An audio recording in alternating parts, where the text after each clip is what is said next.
మీరు మాట్లాడతారు కదా.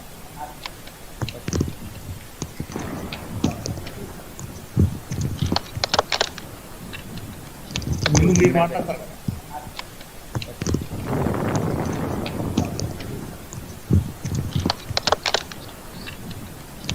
మీరు మాట్లాడతారు కదా. Sir, good afternoon. Shall I start, sir? Yeah. So, very మీరు మాట్లాడతారు కదా. very good afternoon to sir. Good afternoon. Shall I start, sir? Yeah. On behalf of Research and Development Cell, Lecture Baladi College of Engineering. Very good afternoon to sir. A warm welcome to. Shall I start, sir? All the Yeah. participants. Sir, Yeah, you can start. No problem. Continue.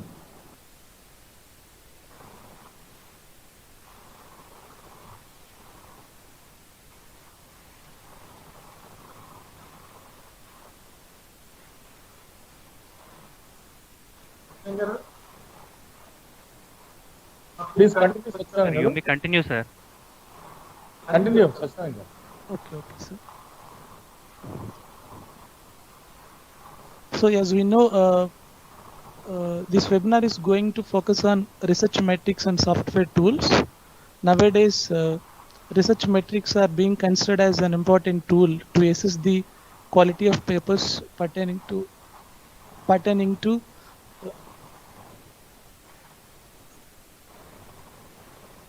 to academic institutions or organizations. In this regard, we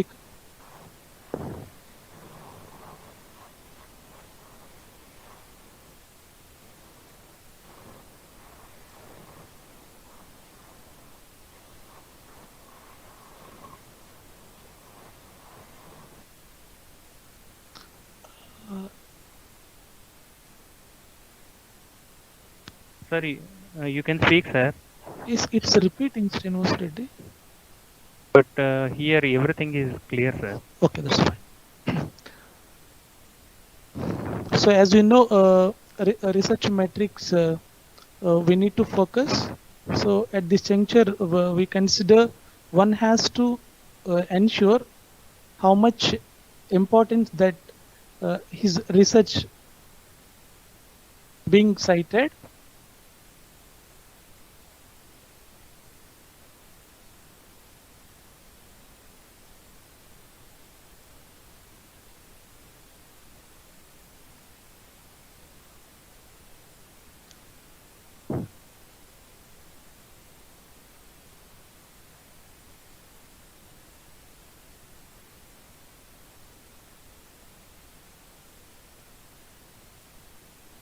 Srinivas Reddy, is everything okay?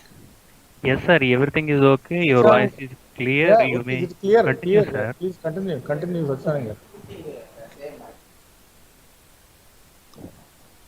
So in this context, we really fortunate enough to have resource person Dr. M. Prem Kumar, who has been delivering various lectures on improving citations, on avoiding fake journals, duplicate journals. So we have requested him. So he is kind enough to deliver the lecture. So before going for presentation, let me invite Dr. E.V. Krishnarao Garu, Dean Research and Development of Lecture Baladi College of Engineering, to address the participants.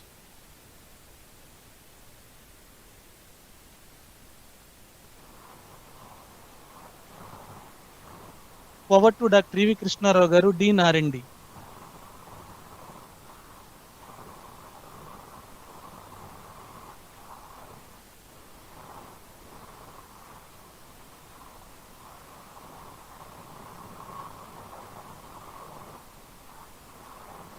Good afternoon. Very good afternoon. On behalf of our Native Valley College, our honorable principal sir, honorable principal sir, A.F.R. Garu, and today's resource person, Dr. M. Prem Kumar Garu, Department of Electrical and Electronics Engineering, Dayananda College of Engineering, Bangalore. he is going to talk on research metrics and software tools. So this is what the innovation and the research development on publications and patents and citations and everything that every faculty member and the respected the members of faculty who is going to improve their research and development in the as a part of delivery to the stakeholder of the students. And today Today, we are fortunate enough that he is giving the overall idea about the research and development, about the citations and improving the publications. And the citations also, as if at all we see our Great Bartlett College of Engineering, the last 5 years that we have got the citations around 963, around 1,000 citations in Scopus, and around 800 citations in above science. And as well, the H index of Scopus is around 16, and above science is around 11. So our college is doing well and in terms of research and development. As well, that last 5 years we have got 60 patents so far. So far, it is published and one patent is granted recently. And we have got 1 crore of worth projects ongoing and the total 5 crores of projects were handled so far. So our college research and development cell is very strong enough and motivating the people to continue the research for the sake of the stakeholders of students and all the people. Thank you, Ananda. I'm going to hand over to the Krishna. So thank you, sir. It gives me an immense pleasure in inviting our Honorable Principal Dr. K. Apparao Garu, who has been a strong pillar of support in conducting this kind of faculty development programs or webinars. In particular, he has been supporting various kinds of research initiatives, which really has given significant improvement over the last 5 years. Starts from 30 papers in an academic year to the level of 300 papers in one academic year. Thank you, sir, for your support. Let me invite our Principal, Dr. K. Apparao Garu, to deliver his opinion on this program. Yeah. Good afternoon. Am I audible? Yes, sir. Yeah. Thank you, Dr.A.Narendra Garu, Dean R&D Krishna Rao Garu, HODs, my dear faculty members, coordinates of this program, Bhagat and Dr.A.Narendra Garu. Very good afternoon to everyone. So, I extend a warm welcome to all the participants to the webinar on research metrics and software tools. Really, I would like to appreciate the R&D cell of our college for organizing this particular webinar. Really, we need to strengthen our ecosystem, R&D ecosystem, so that that really helps the particular faculty member to grow in their career. At the same time, they will also contribute positively to the department as well as to the college.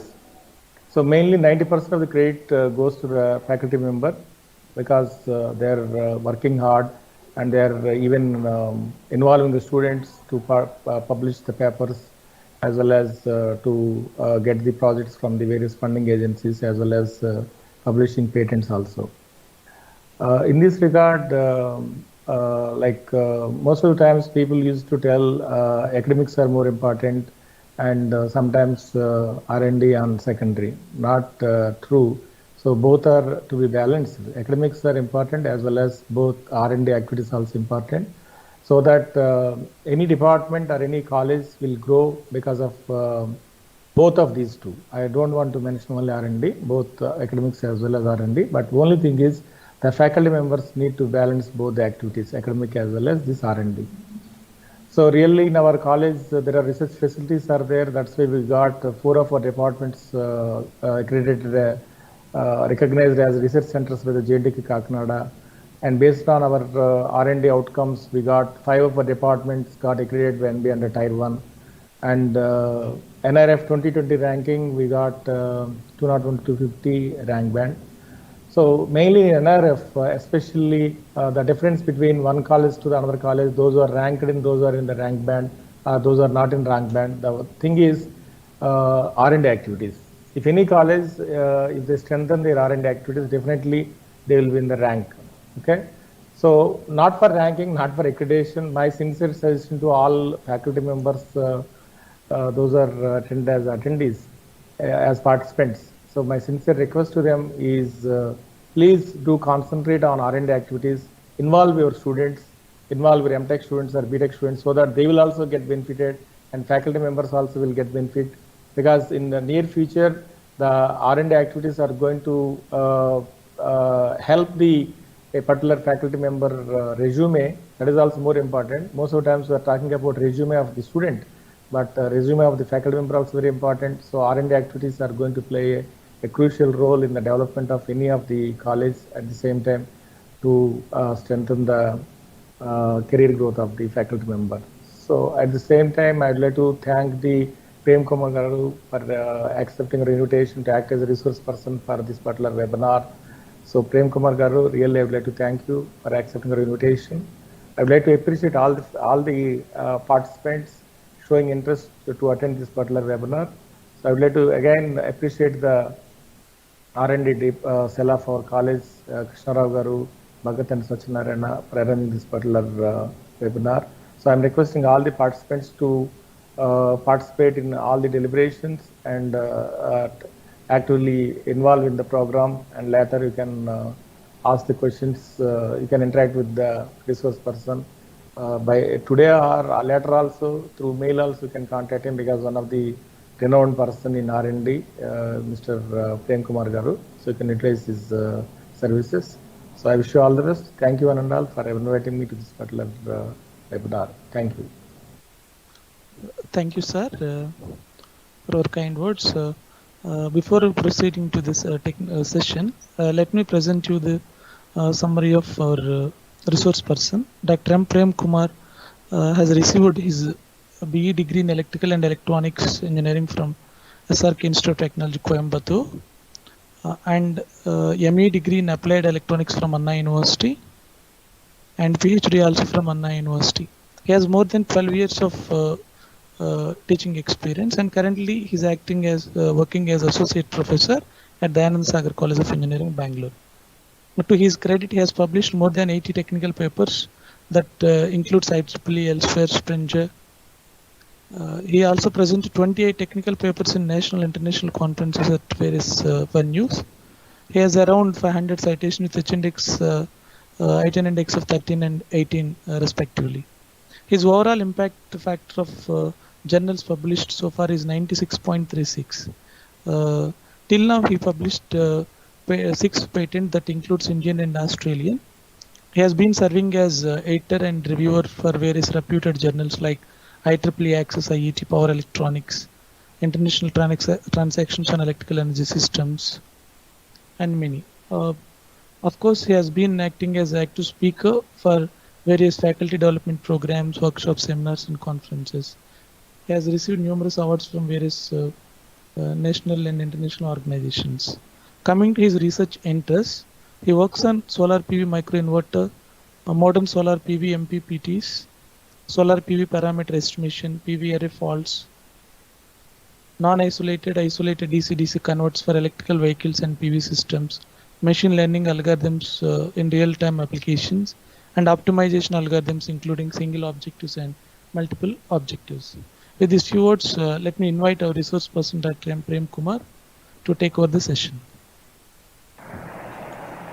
Yes, so very good afternoon to all. So first of all, I would like to thank the principal, Dr. Apparao sir, for giving this opportunity to deliver the lecture on research metrics and software tools.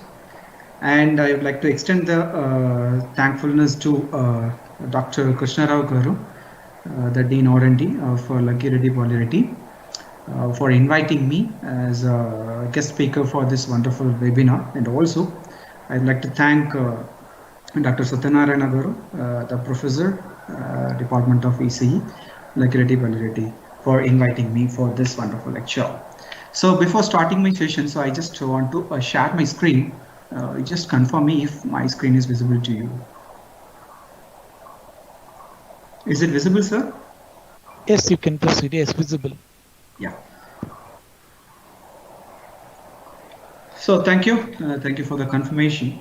So today I would like to discuss on research metrics and software tools. Okay, so this wonderful program was organized by Lakirati Balareti College of Engineering. So I myself, Dr. Prem Kumar from Dayananda Sar College of Engineering. So why we have chosen this topic first? So that we should know, we should understand what is the use of this webinar or use of this online seminar. So nowadays the people are focusing on the publication because of the pressure from many places, like from the management side or from the NIRF side or from the NAC or NBA. So the people are habituated to publish papers. Okay, so but if you see, we can say that the number of publications are increasing, but at the same time, what about the quality? So the quality of the publication, so that matters nowadays. So how this quality of the papers are addressed, or how this quality of papers are measured, or it is monitored. So that is with the help of with the help of the research metrics. Okay, so that is the motivation behind this particular webinar. Okay, so let me go to the agendas of today's session. Okay, so first what I'll be discussing is I'll be discussing on how to publish papers in indexed journals like Web of Science and Scopus, etc. Okay, so publication is many are publishing, but in which journal we have to publish? Okay, whether the journal is indexed by some renowned indexing services or indexing databases or not. Okay, so like Web of Science or Scopus. Okay, so that I'll be discussing.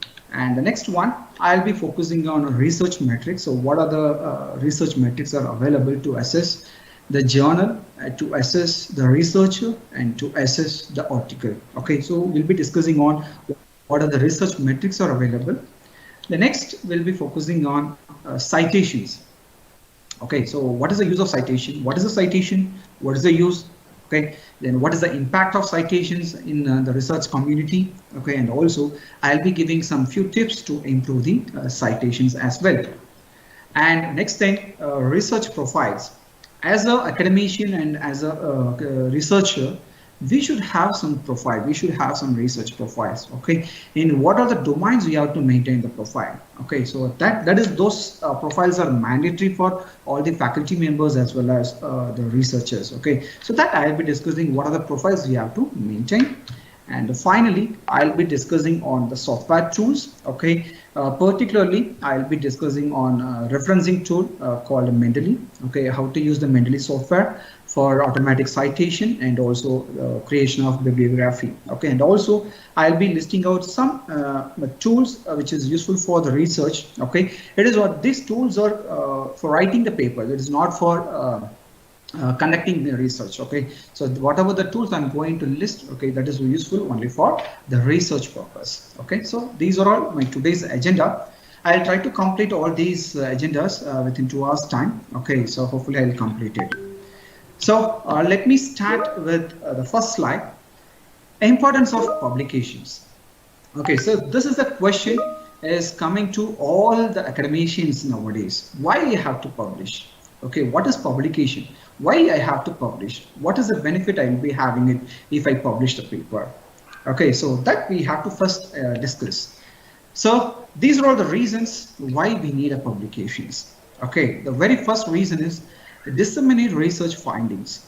Okay, so we are doing something. Okay, we are doing something in the laboratory scale. Okay, because we don't have any kind of the industry scale, so we have some kind of prototype laboratory. Okay, so we'll be doing something, we'll be experimenting something. If we are experimenting and you have some kind of research, and if you don't disseminate, okay, what is the use of doing the research? Okay, so this is the primary objective why we are going for publication. Okay, so you have to disseminate a research finding to advance scientific knowledge and improve human health and safety. Okay, so this is the primary objective or the primary importance for the publications. And the next one is the ethical mandate. Okay, so see, if we are doing so many research, okay, whether it is ethically correct or not, so how you can prove it, how you can validate. Okay, so that's why we have the publication. So if you submit a paper in any kind of publisher, so they'll be doing some kind of peer reviewer, they'll be sending to the peer reviewers, so peer reviewers will be commenting on your work. Okay, and they are giving the okay signal to all the papers that okay, the paper may be accepted or rejected, or it is okay, it is meeting the standard, or it is meeting that ethical standards, everything. So this is a secondary thing why we are going for the publication, is the ethical mandate to make results available in timely manner. The next one is maintain public trust. Yes, we are doing something, yes, and also we are saying that this is safe. Okay, how you can say it is safe? Without publication, without disseminating, how you can say you can say that whatever the experimental finding you have, that is safe. Okay, so obviously you have to create the trust among the people, you have to create the trust among the society or the community. So for that we need a publications. Okay, and also to increase the visibility and to demonstrate the credibility, and also to measure the success, we need a publication. And of course the last one is very important, and nowadays, because it's currently in India, the last point is very important. What is that? Boost funding and promotion. Okay, so the funding agencies, so many funding agencies are there, they are ready to give funds to your work, but at the same time, in what way they'll be giving the fund? See, for example, if they want to sanction 30 lakhs the funds to your conducting project or something, okay, so how they will believe as the reviewer or as the assessor, okay, how they will believe, or how they will have believe on you that okay, you can handle that kind of projects. Okay, so that is only possible by having some kind of quality publications in quality publishers. Okay, so obviously if we have a quality publications in peer reviewed journals, okay, it may be indexed by Scopus, or it may be indexed by the Web of Science. Okay, so definitely that will increase the funding options, and also the promotion.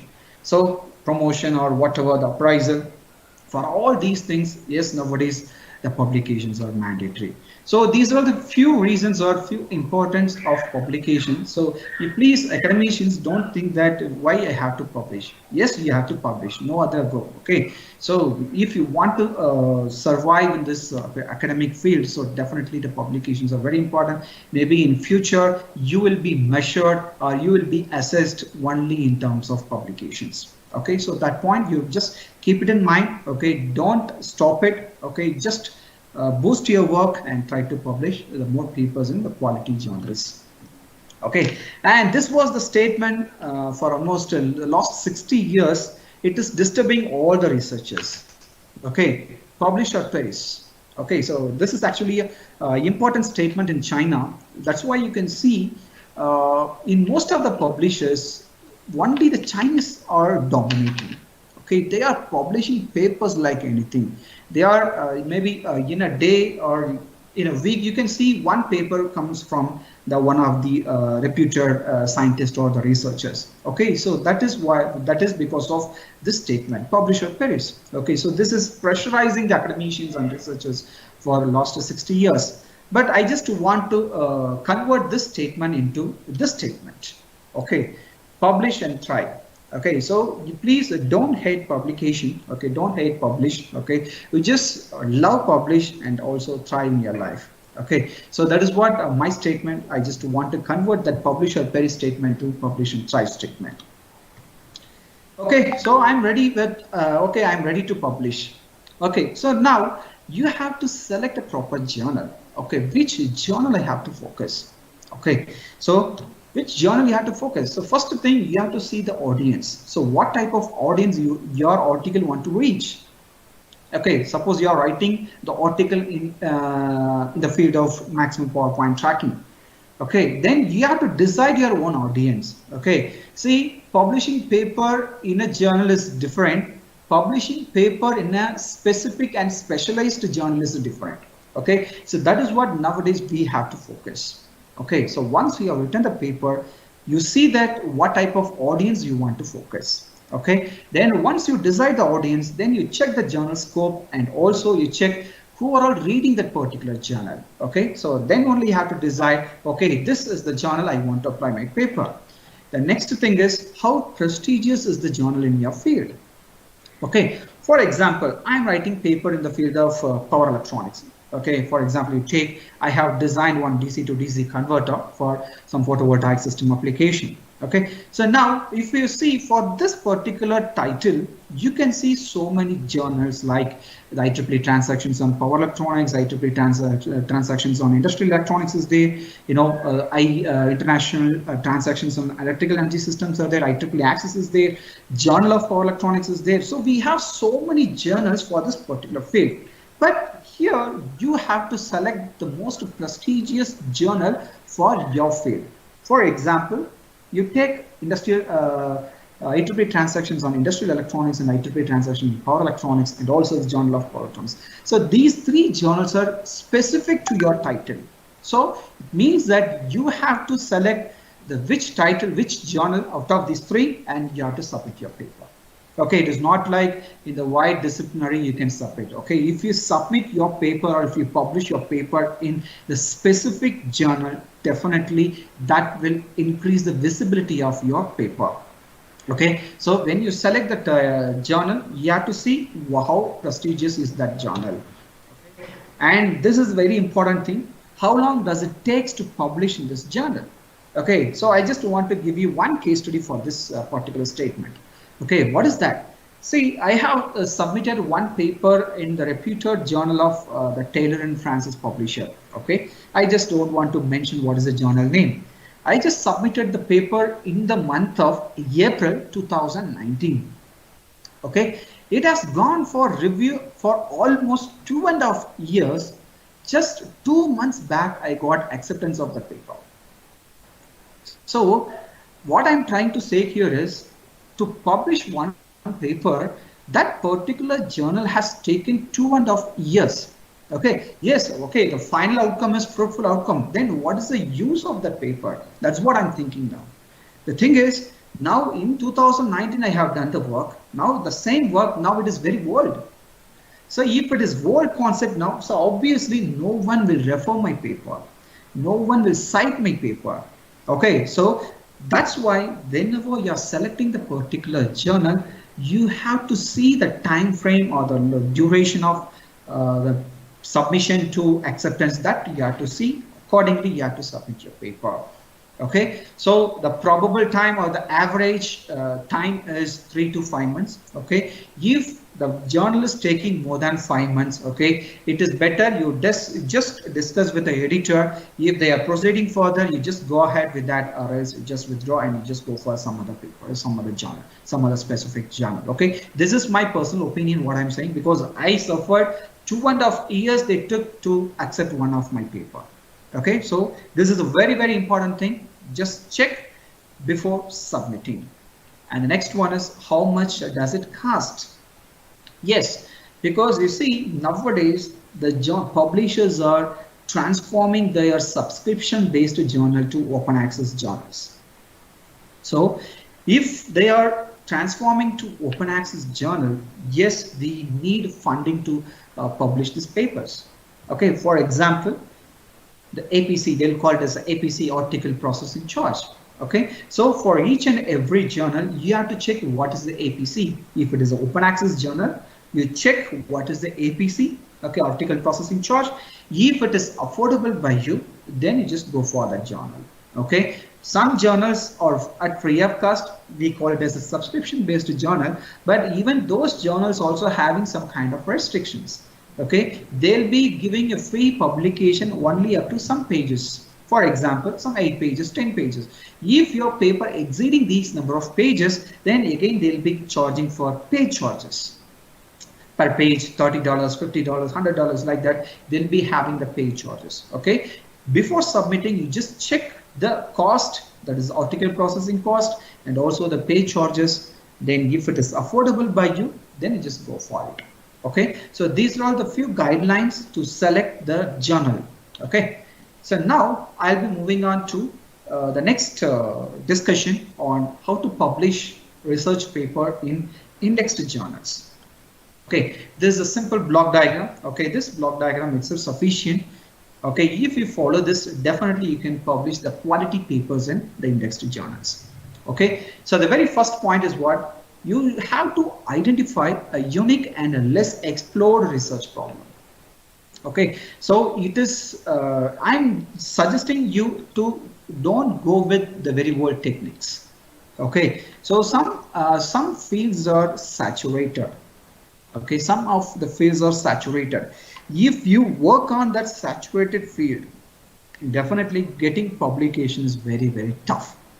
Okay, so this is the key point. You just keep it in mind. Try to work on the recent field. If you work on the recent field, okay, for example, if you take the electrical engineering, I'll be suggesting you to focus on smart grid. Okay, then electric vehicles, you just focus. Renewable energy systems, you focus. Okay, in that area also, if you take power systems, the people are talking about, okay, the power system field is saturated. It's not like the case, because in power system also we have so many areas are booming up now.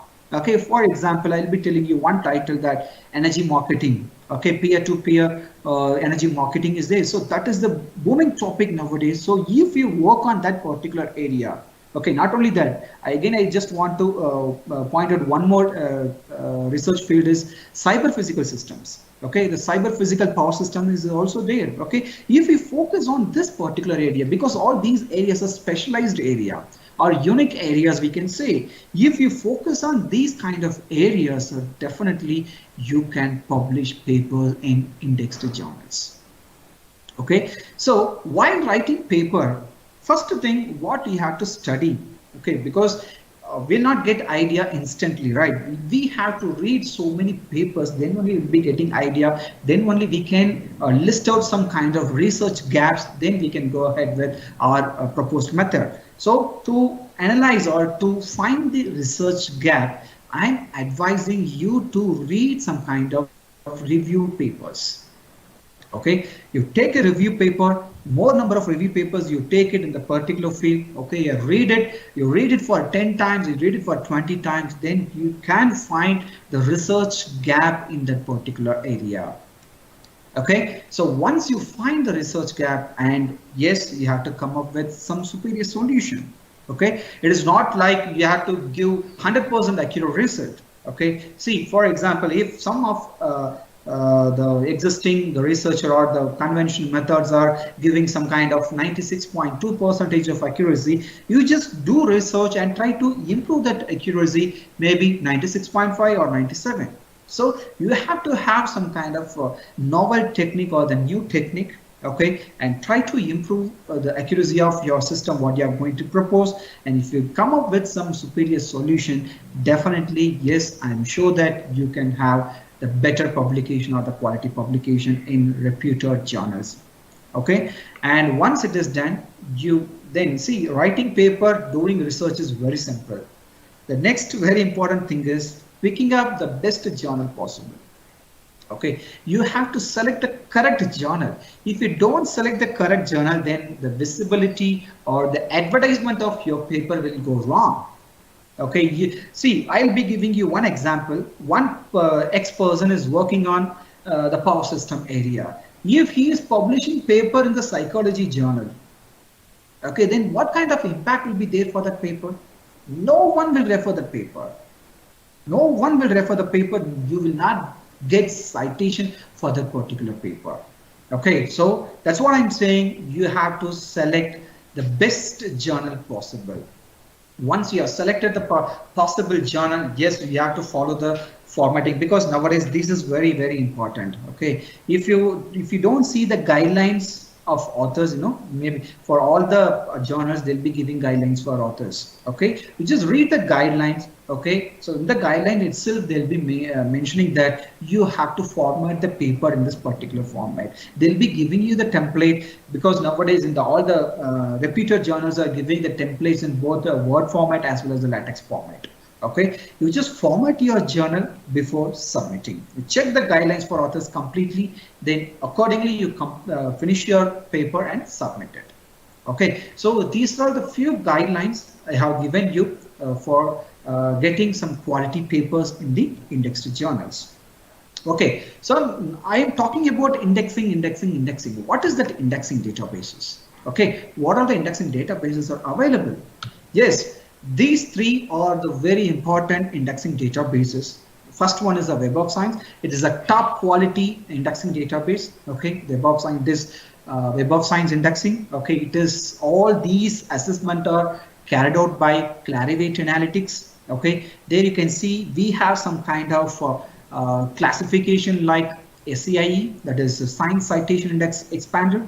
Okay, and we have SSCE, okay, that is Social Science Citation Index, and we have ESCI also, the Emerging Science Citation Index, and also we have Conference Proceeding Citation Index. Okay, so SCI, it is if your journal is indexed by SCI, yes, you can say, I can say that your paper is having a quality.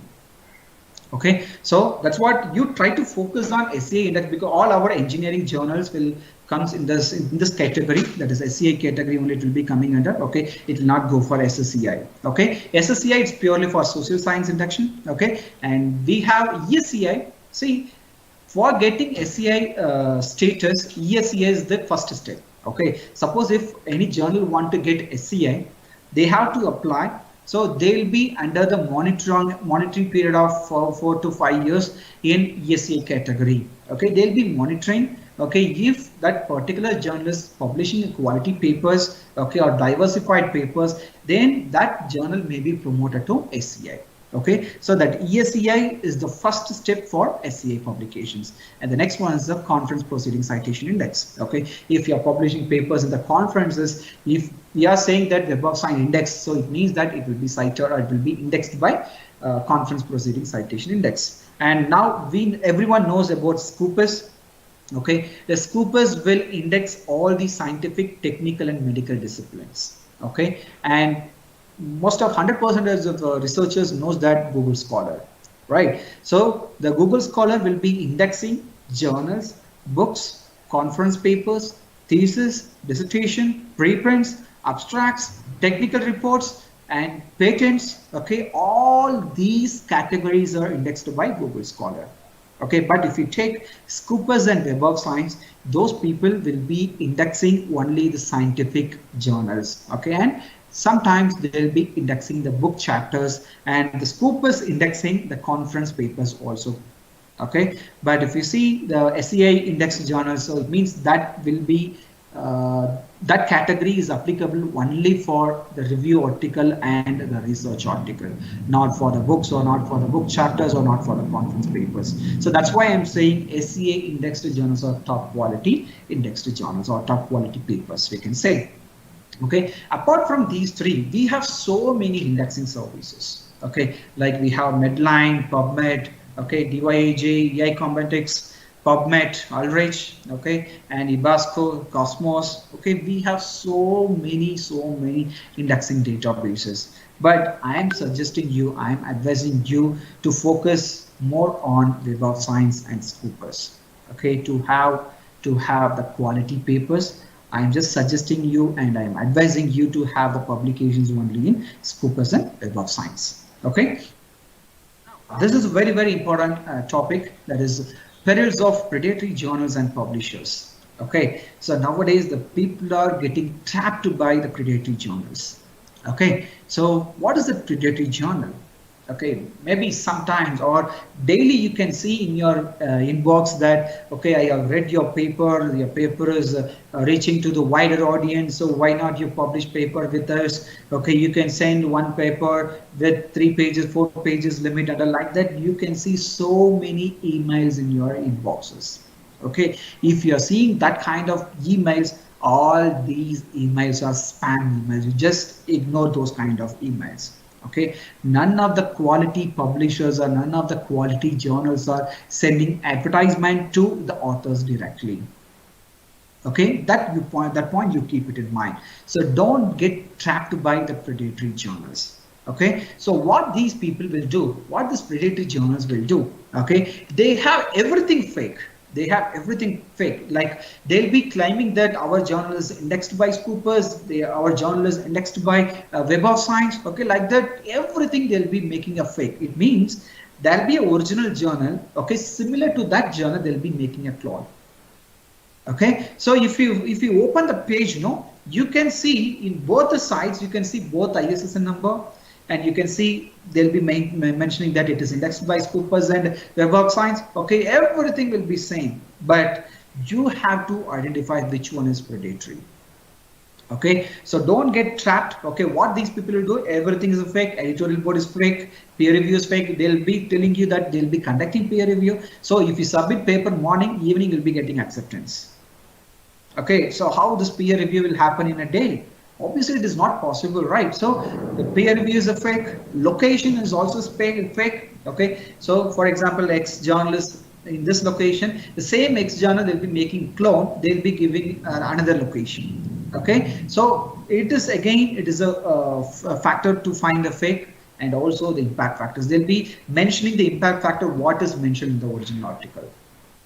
Okay, if you submit a paper, yes, morning if you submit, afternoon you'll be getting acceptance, and along with the acceptance you'll be getting one more thing, that there'll be, you have to pay the fee of about $500, $1,000. Once you pay the fee, yes, your paper will be immediately published. Like that mail also will come to you. Then as a researcher or the young researcher, or if you want to finish your PhD quickly, so what we will do, okay, they are publishing paper in a day, so we will be focusing on the predatory journal. Okay, if you are trapping, then definitely you will be losing your credibility. It means you'll be losing your paper, as well as you'll be losing the money as well. Okay, so for this, I just want to give you one simple example. Okay, so what I do know, I have one journal. You see that just 2 days back, I received an email. Okay, so just I'll be showing that. Sorry. Yeah. So you just check this email. Okay, they have given the journal name, and they have mentioned that journal is indexed by Scopus, and also it is indexed by Web of Science. Okay, and they have mentioned the journal name also. Okay, and they have given the site also. Okay, now I'll be going for the paper, because by seeing that, okay, it is Q2 Scopus, and also it is indexed by ESCI. Yes, definitely I'll go for the publication. Like that, the people will be getting trapped. So once I click that, so here you can observe that the journal name you see, okay, journal name you see, the same journal, okay, and here you can observe that they have mentioned it is indexed by Scopus, and they have given all the links, and also here you can see they have mentioned the Clarivate analytics, okay, all these things they have given. So here I just want to prove that, okay, this is a fake. Okay, so I'll copy this. Okay, now I'll be searching it.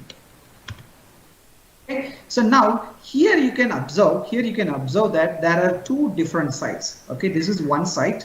Okay, what I have opened now. Okay, what I have opened now is this site. Okay, and we have another site also. We have another site. Okay, so where I can find is, no, I'll go to the seminar pool. Okay, there. Okay, so here one of the person, he has mentioned the exact link for that particular journal. Yeah, this is the one.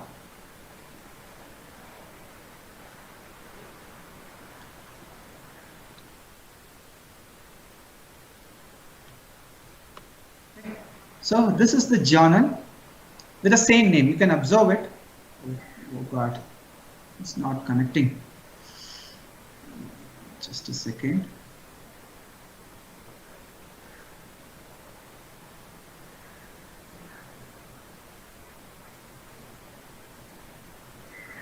Sorry, it's not connecting. Okay, I just want, what I want to tell you here is this journal, okay, this journal is having the same name, same ISSN number, okay, and also here you can observe that current archives, okay, current issue, okay, and also archives also you can see that.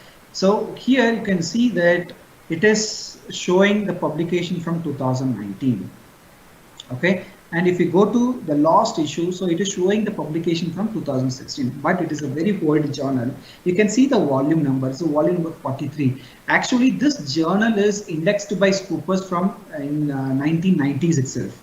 Okay, from there it is indexed by Scopus, but it is showing only less number of archives. Okay, and also here if you see the submission system, okay, you can see everything fake. Okay, here you see that they'll be asking only title of your paper, corresponding author email ID, all these just directly you can upload your paper and submit it. Then after or very next day you'll be getting acceptance email from them. Okay, and also one more thing I just want to show you. This is what the Interscientia journal. It is actually indexed by SCI, and they have mentioned the impact factor also. You see, this is SCI journal. They have mentioned the impact factor 0.448.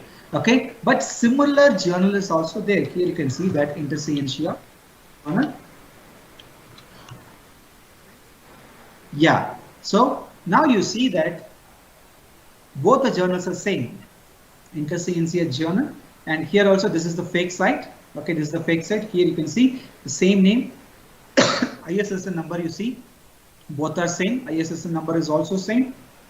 Okay, and also here you can see that number of issues. Okay, current issue you can see, and here also you can see the current issue, the archives. Okay, and this is the current issue. Okay, you see. Here to check the paper, it is asking the login ID. But if you go to this one, no, you can download the paper directly. It means this Interscientia journal is the open access journal, and this journal is publishing paper in Spanish and Portuguese, and sometimes they'll be publishing paper in English. But if you see this fake site, they are publishing paper only in English. Okay, and also here you see to access the article, we need to log in. Okay, because once the paper is accepted, they'll be giving you some kind of paper ID and password. Okay, once that is there, then only you can access the article, or else you cannot access the article. So I can say that this is a complete fake site. Okay, but this is the original site. So likewise, we have so many journals, so many predatory journals are there. Okay, so as a researcher, you have to identify which one is a predatory journal, which one is the correct journal. So accordingly, you have to submit your papers.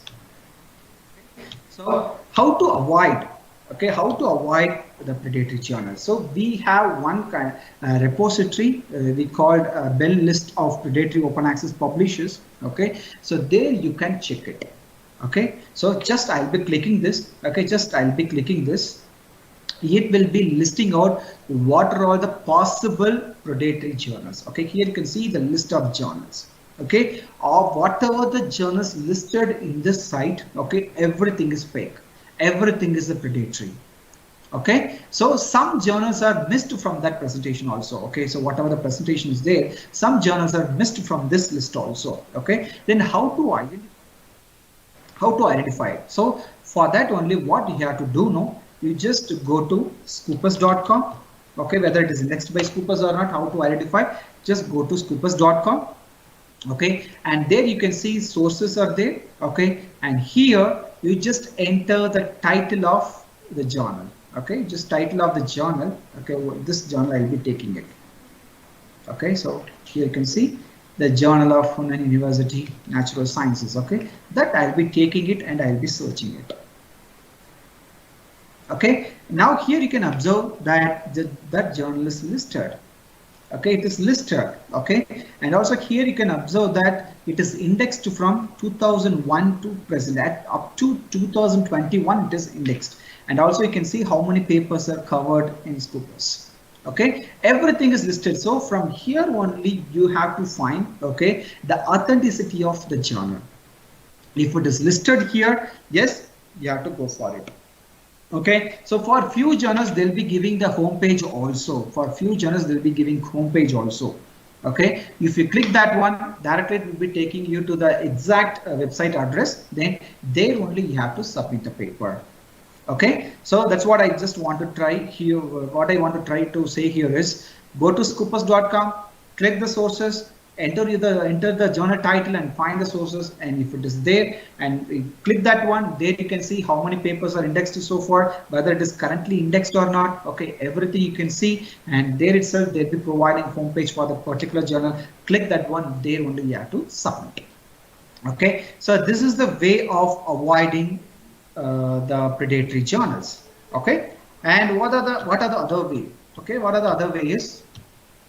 as I told, this list you see, okay, and you just question yourself, okay, before submitting any paper, you just question yourself that do you or your colleague know the journal, okay, any one of your colleague have published paper in this journal already or not, that you check with them, okay, and can you easily identify and contact the publisher, okay. So in reputed journals, they'll be giving the contact details of editor, okay, or editorial assistant, everyone's contact details will be available. You just take it and just interact with them, okay, and just check the authenticity of the journal, then you go for it, okay. And is the journal clear about the type of peer review and fees charged, okay. Predatory journals, they'll not be mentioning the article processing charges in their website, okay. When they'll be demanding the money is whenever they are sending the acceptance mail of your paper, that time they'll be telling you that this is the article processing charge, you have to pay for it, okay. Like that they'll be doing it. See, publishing in predatory journal, maybe you may think that okay, it is published now, then what's the problem? You see, if it is published in predatory journal, your paper will not be indexed by any of the indexing services, whether it is a Google Scholar, whether it is a Scopus or SCI, okay, no one will index the paper, okay. They will not provide you any kind of DOI, digital object identifier, they will not give you for your paper. It means that there won't be permanent archive of your paper. If nothing is there, no indexing, okay, no DOI, then what is the use of publishing paper in the journal?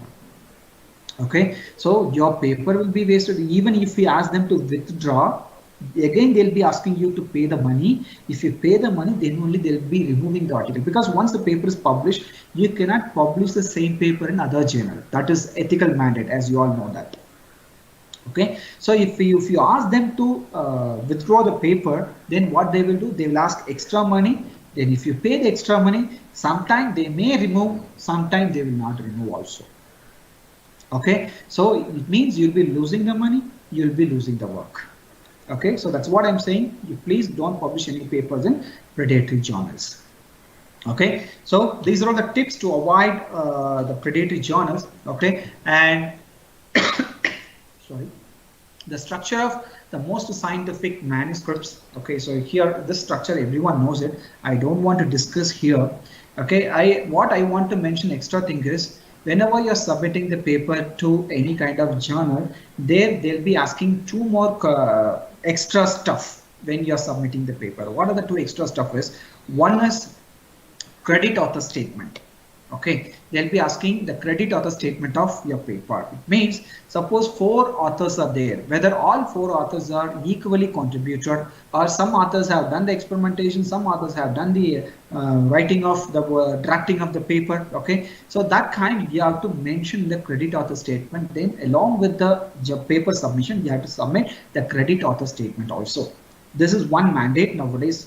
It is important because to distinguish the authors in the same paper. Okay, sometimes in a paper we may have more than 10 authors also. So if you want to assess each and every one, if you check the credit author statement, then you can easily identify whether they have contributed for the paper or not.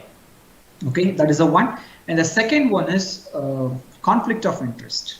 Okay, so the conflict of interest statement you have to submit. Okay, suppose if you have any conflict with any of the researchers, okay, so that you have to disclose when you submit the paper. Okay, for example, you're working in the X area. Okay, so some expert in the X area is also there. That expert in the X area, he is having conflict with you. Suppose if you submit a paper to the journal, suppose if your paper goes to the same person, okay, he may reject the paper even the paper is good.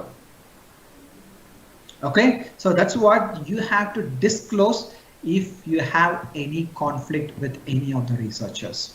Okay, so that is also nowadays mandate. Okay, that is we call it as conflict of interest statement. Okay, the next one is ethical standard or ethical statement also you have to submit. Okay, if you have done research on some kind of humans and animals, you have to have that ethical statement and all. Okay, so these are all the important statements or the important documents while submitting the papers, apart from this kind of structures. Okay, So tips on writing your manuscript. Okay, so whenever you write the paper, don't start with abstract first. Okay, because you have done the experimentation, right? You have done the experimentation, the results are with you. Whenever you're writing the paper, always you start to write with the method section or the proposed method section. Okay, so after writing the proposed method section, then you go for the result section. Okay, you write the result, or you just comprehend the result elaborately. Okay, once this is done, the proposed method section and the result section is over, then you just come for the introduction. Because see, the people may be telling you that first, without knowing introduction, then how you can write method and experimental section. See, after knowing the concept only, we have done the experimentation, right? We have done the experimentation, we have the result with us. So there is no meaning of writing the introduction section first. First, always, okay, just keep it in your mind, start with method and result section, then you go for the introduction, then you go for the discussion section, okay, then finally you write the abstract and the conclusion.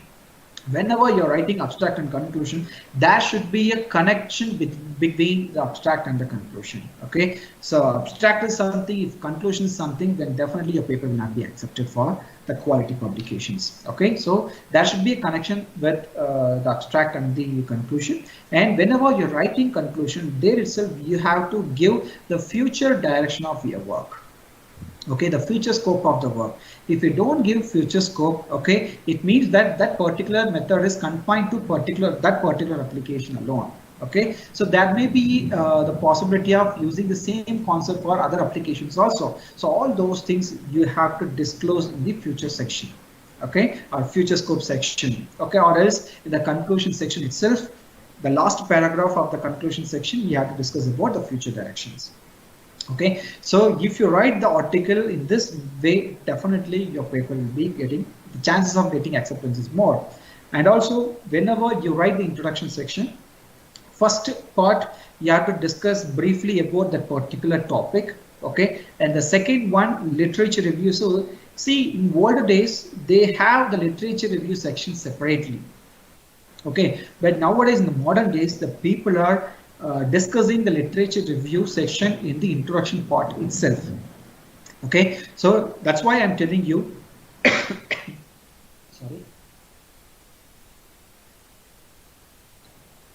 that's what I'm telling you. The introduction section, briefly explain the concept first, then next you discuss about the literature, okay, and you discuss about the major contribution of the paper, okay, then finally you have to end the introduction section with the organization of the paper. Okay, if this is the structure you're following, definitely the paper will attracted by the editor or the associate editor, and definitely getting acceptances more. Okay, so that's what I'm saying. Okay, just follow these steps, it definitely will be useful for you. Okay, and whenever you write concisely and clearly. Okay, don't go with a long paragraph or long statements. Okay, be precise. Okay, avoid long sentences. Okay, don't write it. Okay, so sometimes the reviewer itself will be giving comment that, okay, this sentence is very long, so we couldn't able to identify anything. So that's what I'm saying, just be precise. Okay, try to avoid all the long sentences, just split it and write it. Okay, and omit unnecessary words, don't use unnecessary words. Okay, and also while writing the paper, use only technical words. Okay, don't use any kind of communication words like we use this method, okay, we have done this experiment, okay, like that. Don't use that kind of communicative words. Okay, try to use the technical words while writing the technical papers. Okay, so these are few tips to write the manuscript. Okay, so this one I told you already, the author contribution, okay, or we can say credit author statement, and also the conflict of interest statement. And also one more thing I forgot to tell you, the funding sources. Okay, if you have any funding sources, okay, that you have to disclose. Suppose you received fund, you have done the project with the help of that fund. Okay, so if you are publishing that particular research what you have done during that funding period, if you are publishing that concept, definitely you have to disclose the funding resources or funding sources. Okay, if you don't disclose, then there will be a lot of financial problems will come to you. So that's what, if you have any funding sources, you just disclose it while submitting the paper itself. Okay, then your paper, when you submit a paper, what are the required things you have to see? First thing, as I told, instruction for the readers, you read it. The next one is a cover letter. So nowadays the people are not focusing on the cover letter. Okay, so the cover letter, you see, whenever you're submitting to the major journal, okay, the editor in chief will not read your complete paper. Okay, sometimes they'll be reading you the cover letter. Okay, in the cover letter, if you are making so much of mistakes, okay, because now people are not bothering about the cover letter. Okay, if you are making so much of mistakes in the cover letter, by the time itself your article will be rejected. Okay, so write the proper cover letter with the useful information.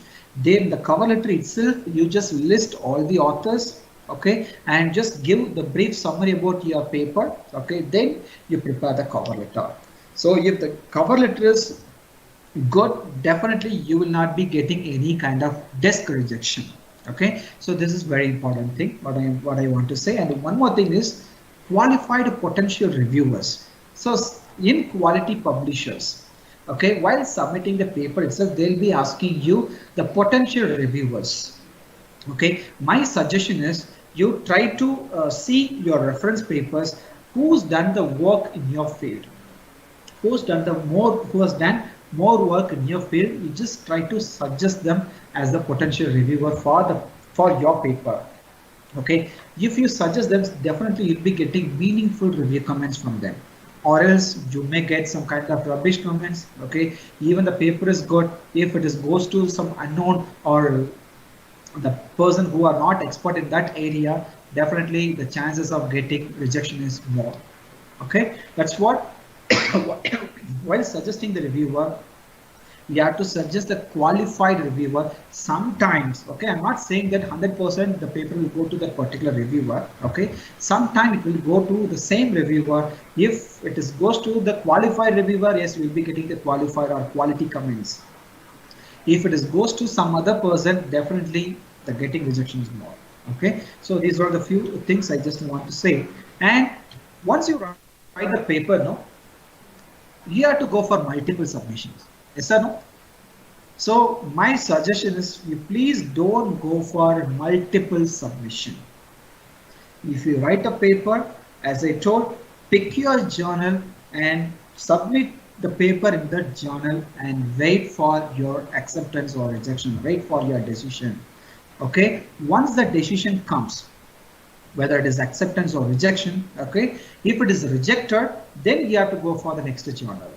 Okay, again, if it is rejected, then you go for the next journal. Okay, so don't go for multiple submission.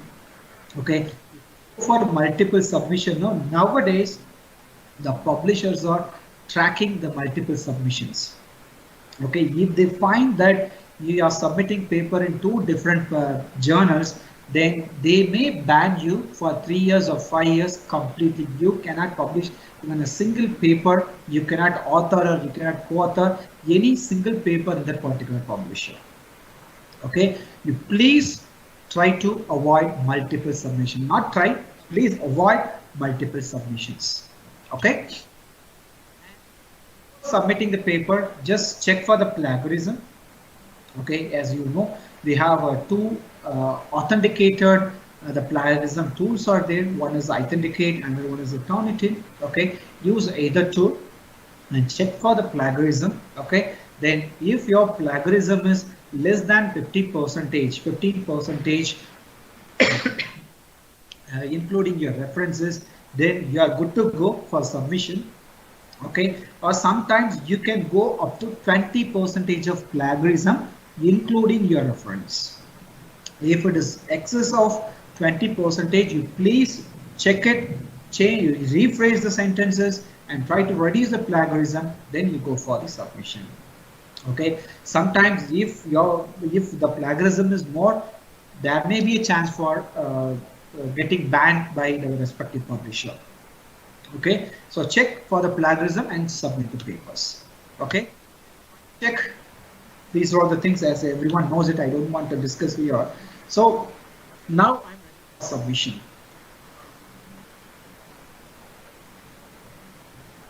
Okay, I'm ready for submission. I have written the paper completely. Okay, all the guidelines, everything is okay, cover letter, everything is okay, all the statements are okay. Now I'm ready to submit. Okay, when you submit, okay, that time again the question comes. Okay, so which journal I have to focus? Which journal I have to focus? So nowadays the quality publishers or renowned publishers, they have their own recommender system or finding system or suggesting system. Okay, in those, suppose if you want to publish your paper in elsewhere journal, okay, so what you do, just click this elsewhere journal finder. Okay,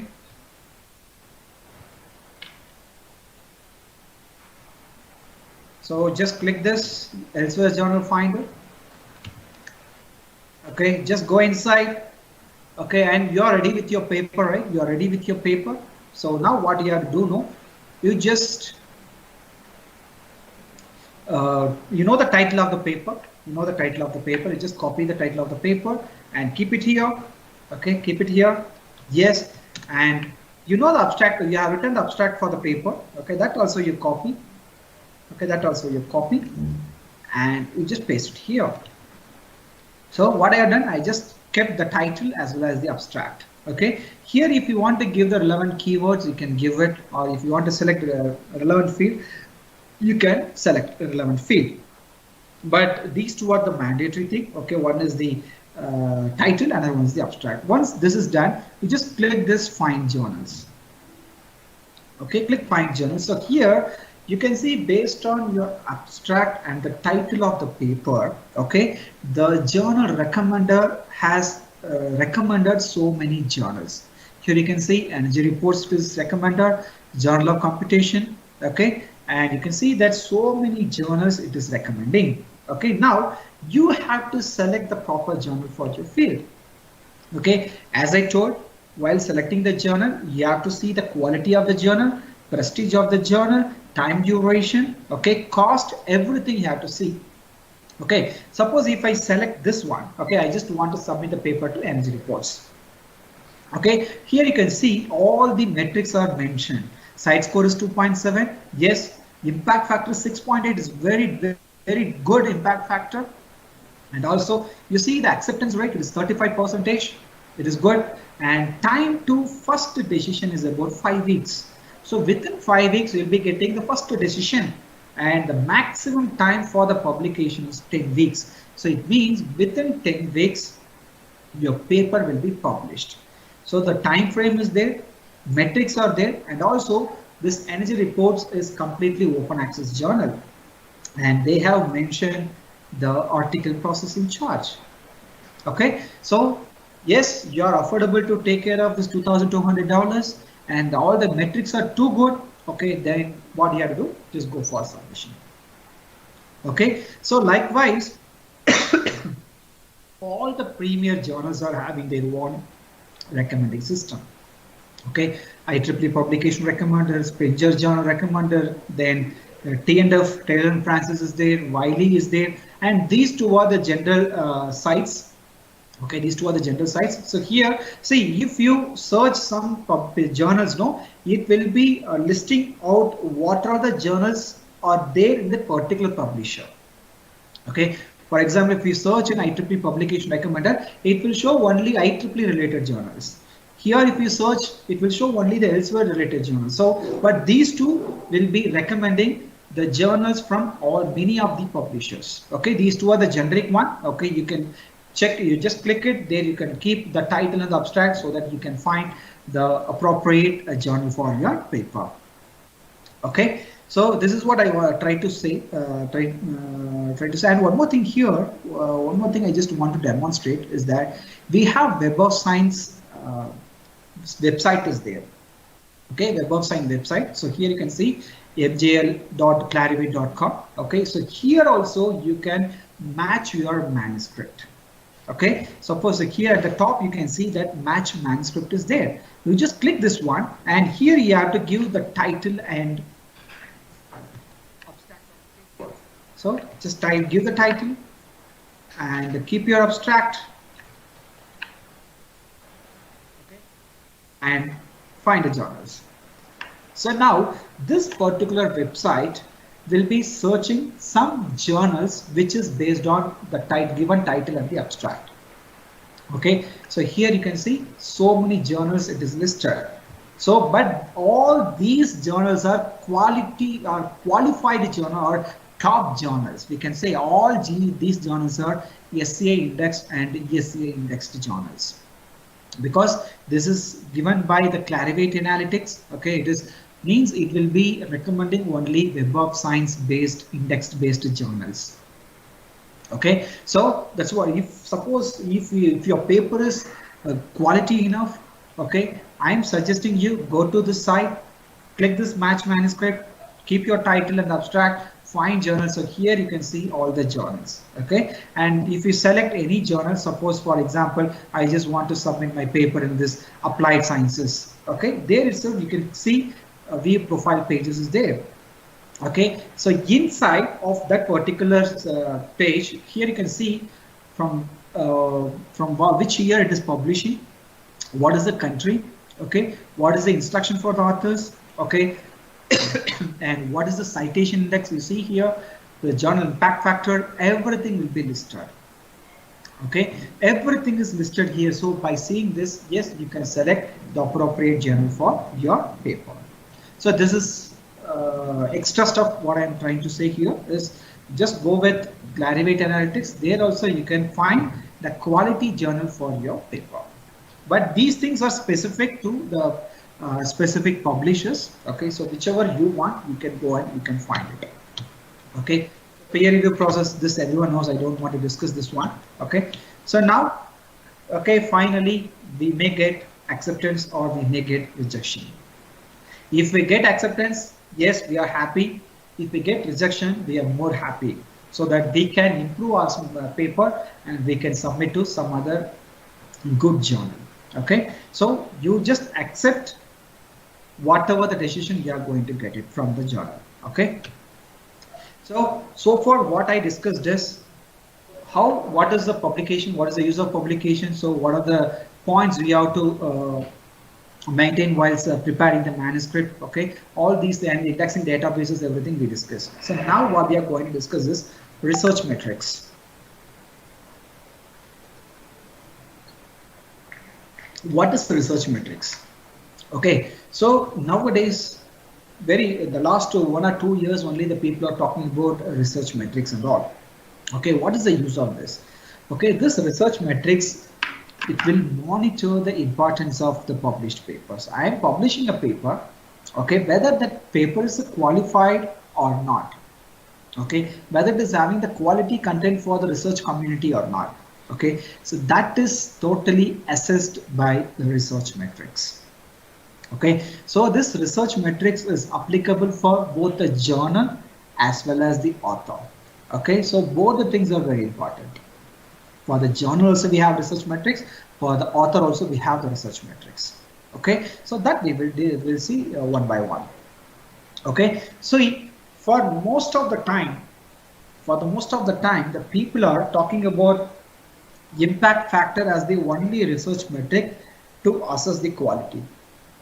Okay, most of the time the people are using only impact factor as the research metric to assess the quality, but each and every metric has its own limitation. Even the impact factor is also having its own limitation. So that's why we have to see other research metrics, okay, to avoid bypassing.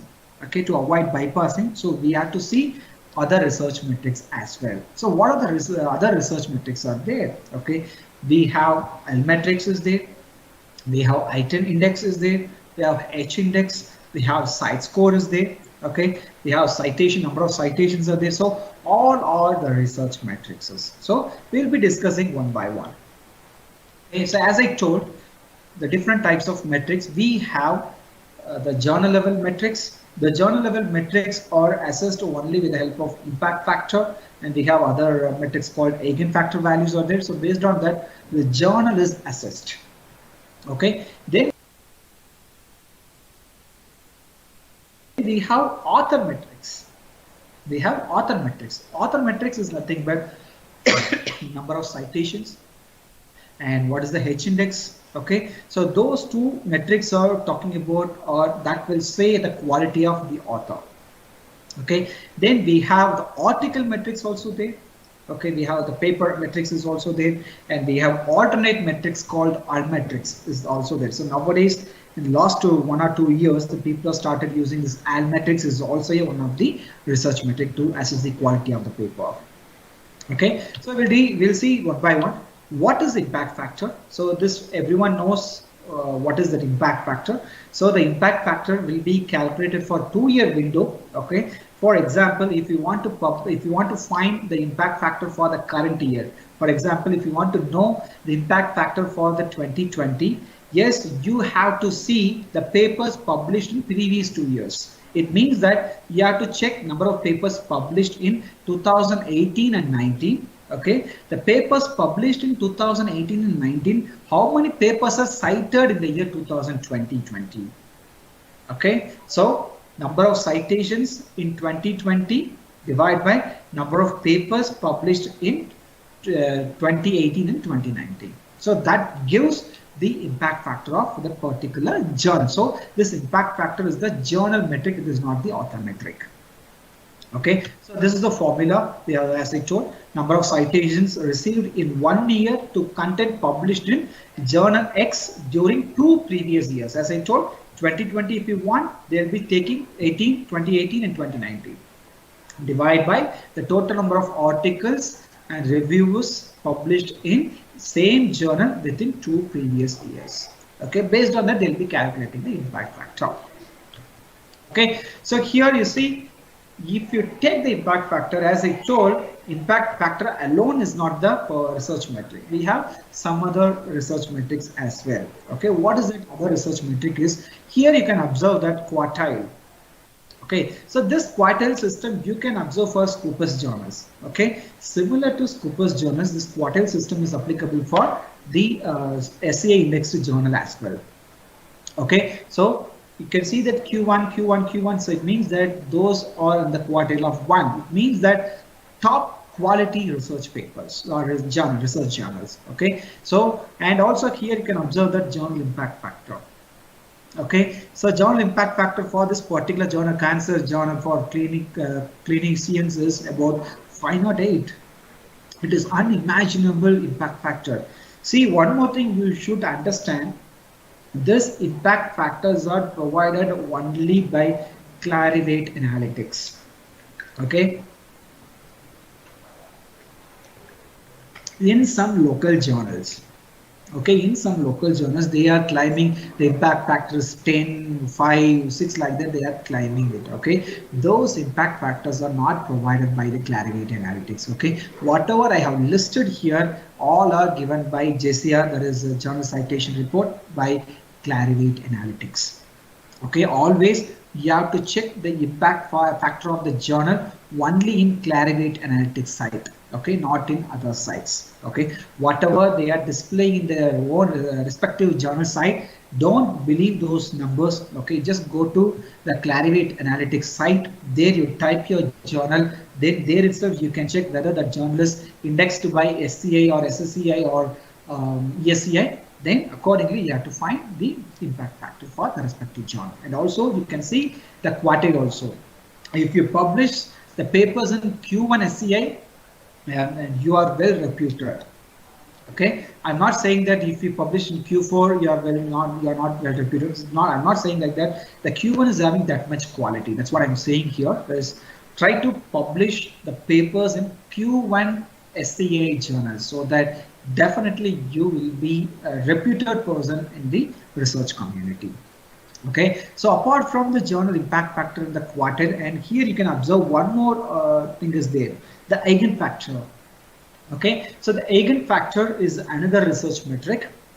It is introduced in 2007 by same Web of Science. Okay, so if you see the impact factor, while calculating the impact factor, they will be including the self citations also. Okay, what do you mean by self citations? Self citations of the journal. Okay, that's what I'm saying here. Self citations of the journal. Okay, so self citation of the journal. So while calculating the impact factor, they'll be including the self-citation. What is the meaning is, if some X paper is published in Y journal, okay, if the same X paper is published in, yes, if same X paper is cited in same Y journal, okay, then that will be considered as self-citation. Okay, while calculating impact, they will be considering it, but while calculating the eigenfactor, they will be completely omitting the self-citation of the journal. Okay, so that's what you can see. The eigenfactor values are very less. Okay, you can see that eigenfactor values are very less, but if you see the impact factor values are much more. Okay, so this eigenfactor is another research metric. Okay, by avoiding self-citation, what is the quality of your journal? So that's what that eigenfactor says.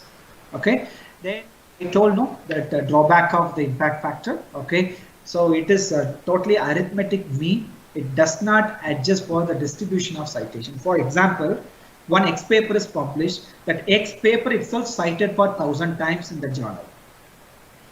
If the journal is publishing 100 papers, but only one paper is cited for 1,000 times, but other 99 papers are not cited. So it means that impact factor, while calculating impact factor, will be considering the arithmetic mean, but there won't be any distribution of citation. Even one journal, one paper is sufficient to boost the impact factor of the journal. Okay, this is the one drawback of the impact factor, and you cannot distinguish between citation made to articles, reviews, or editorials. Okay, and one more thing is, you see, it considers number of citation but not the quality. Okay, it considers only number of citation but not the quality. Okay, so these are the drawbacks of the impact factor. That's why the another metric called a 5-year impact factor came. Okay, so whatever we discussed here is 2-year impact factor. Okay, they'll be taking 2-year window and they'll be calculating it. Okay, but this 5 years impact factor, this says the prestige of the particular journal. Okay, they'll be looking for the citation for the last 5 years or the previous 5 years. Okay, and they'll be checking the citations in the current year of the previous published papers. Okay, then they'll be calculating. Okay, only for established journal, okay, that 5-year impact factor will be there, but for the newly SE indexed journal will not have this 5-year impact factor. Okay, the eigenfactor. So this eigenfactor is also calculated for the period of 5 years window. Okay, as I said, it will be completely avoiding self-citation, and the value of this eigenfactor will be very less when compared to the impact factor.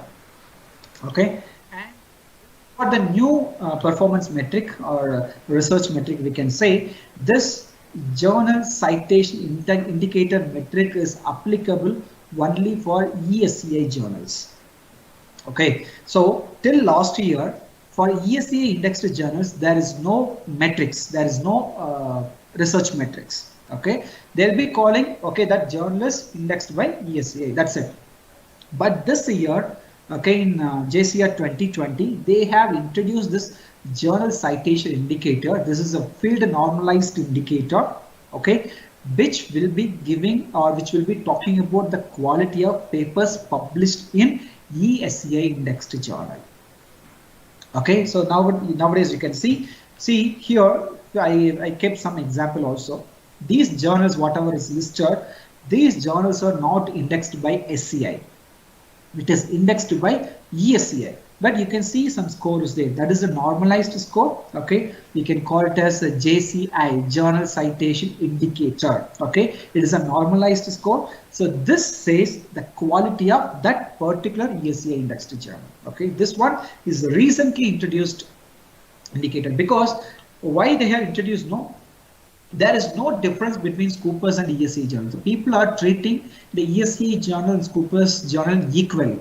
Okay, to bypass that one, what they have done, they have introduced a metric for ESCI journal, and they want to claim that ESCI journal is better than Scoopers indexed journal. The next level of Scoopers is ESCI, and the top level is SCI, as I told. Okay, now we have another research metric. This is also a journal metric. We call it a site score. Okay, who will be giving a site score and how it will be assessed, how it will be calculated? This site score is given by elsewhere. Site score is given by elsewhere, and this is actually similar to the journal impact factor. Okay, the journal impact factors are calculated only for SE indexed journal. This site score is calculated for Scopus indexed journals. Okay, so this site score is calculated only for the journals and book series. Okay, for conference proceedings, okay, the site score will not be available, and also the quartile information also not available for the conference proceedings. Okay, only for the journals and book proceedings or book series the site score will be available. Okay, as I said, it is similar to the journal impact factor, so this is provided by the elsewhere. Okay, this metric is calculated for the period of 4 years. Okay, they'll be calculating for the period of 4 years, and here this while calculating the site score, they'll be considering the articles, reviews, conference papers, book chapters, data papers, whatnot. See, once your paper is cited by all these, any one of this, that will be counted for calculating the site score. But if you see the impact factor, only article and reviews are considered while calculating the impact factor. So that's why that is the quality one. Okay, this is also a quality metric. Okay, but it is only for Scopus indexed journals. Okay, as I said, this is the formula for finding the site score. Number of all citations recorded in the Scopus for 1 year to content published in last 4 years. So there we calculate for last 2 years, right? Here last 4 years divided by total number of papers published in last 4 years. Okay, this is what the site score. What are the differences between site score and impact factor? As I said, site score is provided by Scopus database. It is based on the completely based on the Scopus database, and impact factor is completely based on the Web of Science. Okay, so it means that the impact factor is better than the site score. Then site score uses 4-year citation window. Then impact factor uses 2-year citation window. Okay, and site score covers all subject areas. As I told, it will cover article, review paper, data paper, conference paper, everything, but impact factor consider only the indexed in SCI and SSCI journals and review papers. Only research papers and review papers are considered while calculating this. The next one is SNIP. Okay, so I hope the time is about 3:45. I'll try to fast this. Okay, see, we have SNIP. Okay, this SNIP score, SGR score, you can check it in Simago's site. Both SNIP and SGR talks about the prestige of the journal.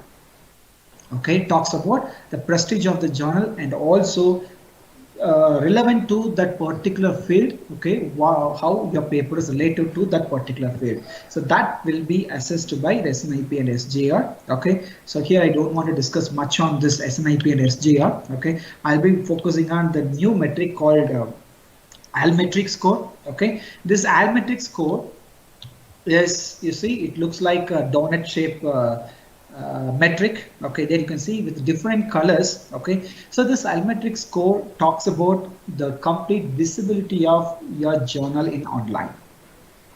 Okay, so suppose if your paper is your paper came in newspaper or in blogs or the Twitter or the Facebook or Mendeley, if anyone is reading your paper, if anyone is recommending your paper, if anyone is liking your paper, okay, so that will be used for calculating the almetric. Okay, so here you can see this donut shape, the almetric symbol. Okay, and here you can see the number 794. The larger number indicates a larger visibility. Okay, and here each color is given for each category. You see, if 96 members have seen your paper in the news, and 3 from the blogs, 32 from the Twitter, then 1 from the Facebook. So likewise, it will be complete. It's a complete package that how your paper is completely visible to the readers outside, that is the online readers. So it means that here one more drawback is that if any offline readers are there, that will not be accounted while calculating the almetric. Okay, so this almetric will be calculating only online resources. Okay, through the news, blogs or Twitter or what. So nowadays even you can see in the reputed publisher like Elsewhere, Springer and all, once your paper is accepted, they'll be insisting you to post your paper in the Twitter or the Facebook or mentally. Okay, so that is to increase the visibility of your paper. So this almetric is the article metric, or we can say the paper metric, we can say. Okay, so what are the advantages and drawbacks? As I told, it is completely trackable and instantly you can see the outcome of that almetric score. But whereas the impact factor, site score, everything, yearly once only they'll be releasing it. Okay, but this almetric score, instantly you can check what is the almetric score of your paper. Okay, so as I told, it is completely tracking the online attention. Okay, it is completely avoiding the offline attention. Okay, and now we have the PlumX metrics also.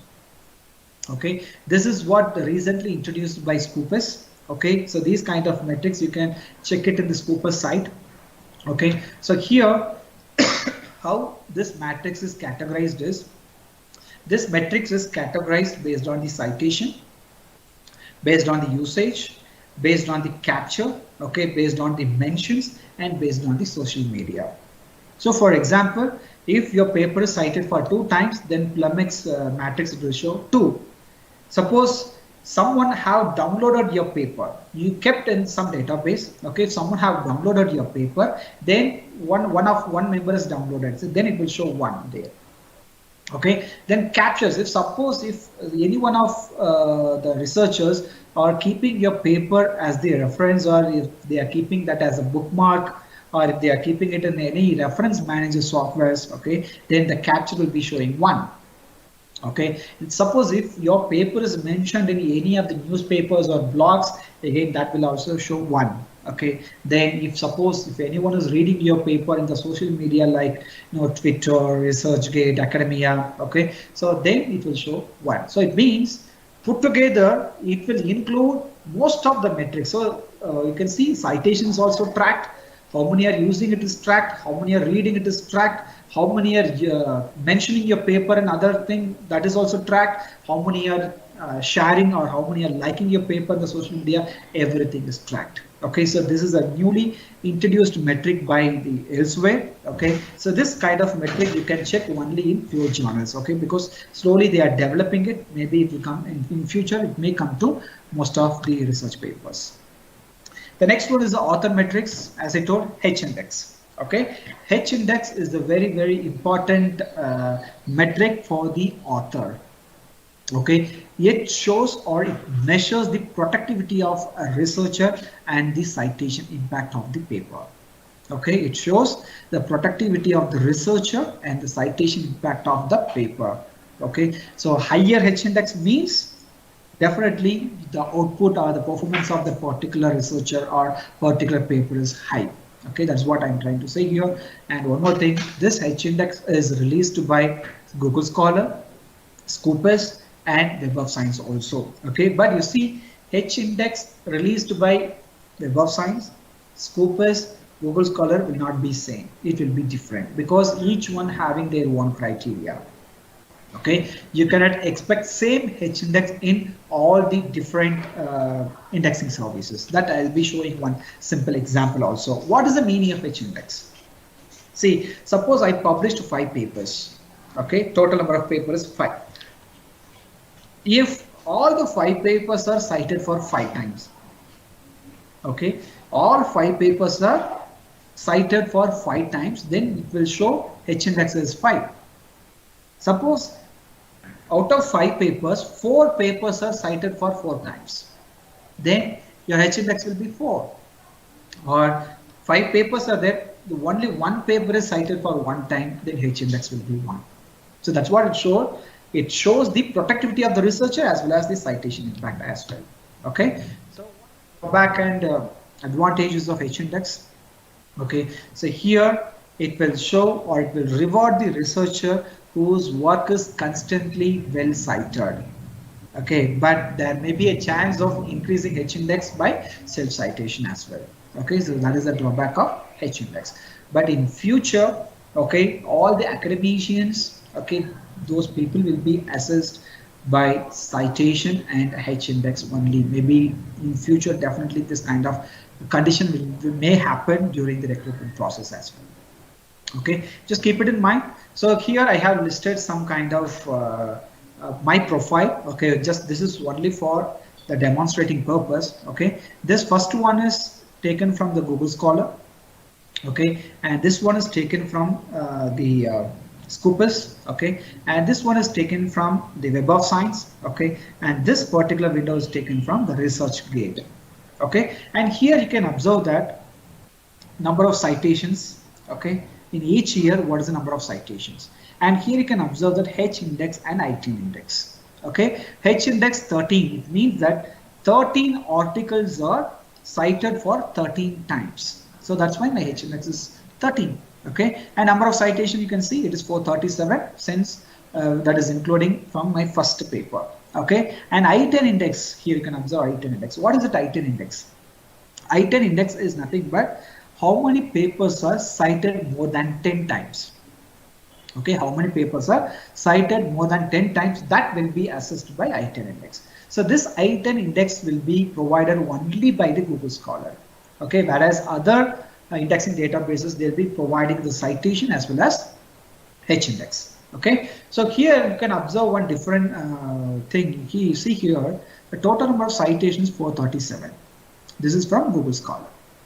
Okay, but here if you see, this is what taken from the Scopus. Here if you observe the citations 328. So 437, 328, so almost 110 citations are missing in the Scopus database. Why it is missing? See, the Google Scholar considering the papers from the journal, from the conferences, or if it is a thesis, or if it is a kind of a data, okay, if it is a patent, so wherever it is cited, okay, that will be accounted here. Okay, whereas in Scopus, they'll be considering the papers from the journal, that is a journal paper, research paper, review paper, conference proceedings, and only data papers. Okay, other than that, thesis, etc., will not be accepted by the Scopus. That's why the citation difference is there. Okay, and here you can observe that. Web of Science. Okay, and see here the citations 328, but here you can see the citations 177. So the citation in Web of Science is less than Scopus data. Why it is? Because this Web of Science will be considering the citation only if your paper is cited in the Web of Science. Okay, it means it will be considering only the research paper and review paper. Other papers it will not consider. Okay, and here you can see the H index is 9, but here you can see H index is 13, but in Scopus you can see the H index is 11. Okay, so these three are the reputed indexing databases. That's what I'm displaying three profiles, and this is not the reputed one, but it is nowadays the people started using it. So this profile I have taken from the ResearchGate. Okay, here you can see number of citations 466. Okay, number of citations 466. So it means the ResearchGate will accept everything wherever it is cited. Okay, wherever it is cited, that will be accounted. Okay, that's what here you can see the difference between Google Scholar and the ResearchGate also 437, 466. And also here you can observe the H index is about 13. H index is about 13. See here, it is 13, so it is almost matching, but it is not matching with Scopus and Web of Science database. And also one more thing here you can observe, the H index excluding self-citation is only 9. So this is what I told, the drawback of the H index. Okay, drawback of the H index is what I told. It will be like the self-citation may be useful to increase the H index of that particular author. Okay, so that you can observe here. Okay, so this is only for the illustration purpose I kept. Okay, and now I'll be discussing on what is citation in a research paper. Okay, and what are the impact and how to improve the citations. So what is citation? The citation is nothing but it is a reference to your published and unpublished sources. Okay, citation is nothing but it is a reference to your published or unpublished sources. Okay, so whatever you're writing, whatever you're experimenting, okay, for that you have referred something, right? So if you have referred something, that need to be cited properly. Okay, so then only you also will be getting cited, or else no, you will not get citation, those people also will not get citation, and there will be ethical mandate is also there. Okay, maybe you'll be getting trapped, maybe your paper will be retracted in future also. Okay, so now for this citation we have different kind of formats like IEEE, APA format, MLA format, Chicago format, Turbine format. See, for each journal they'll be having their own formatting. Okay, for their formatting, whenever you are preparing the paper, you have to format your bibliography as per this format. Okay, then you have to submit the paper. The paper cited without format, no, then there may be a chance of missing the paper citation.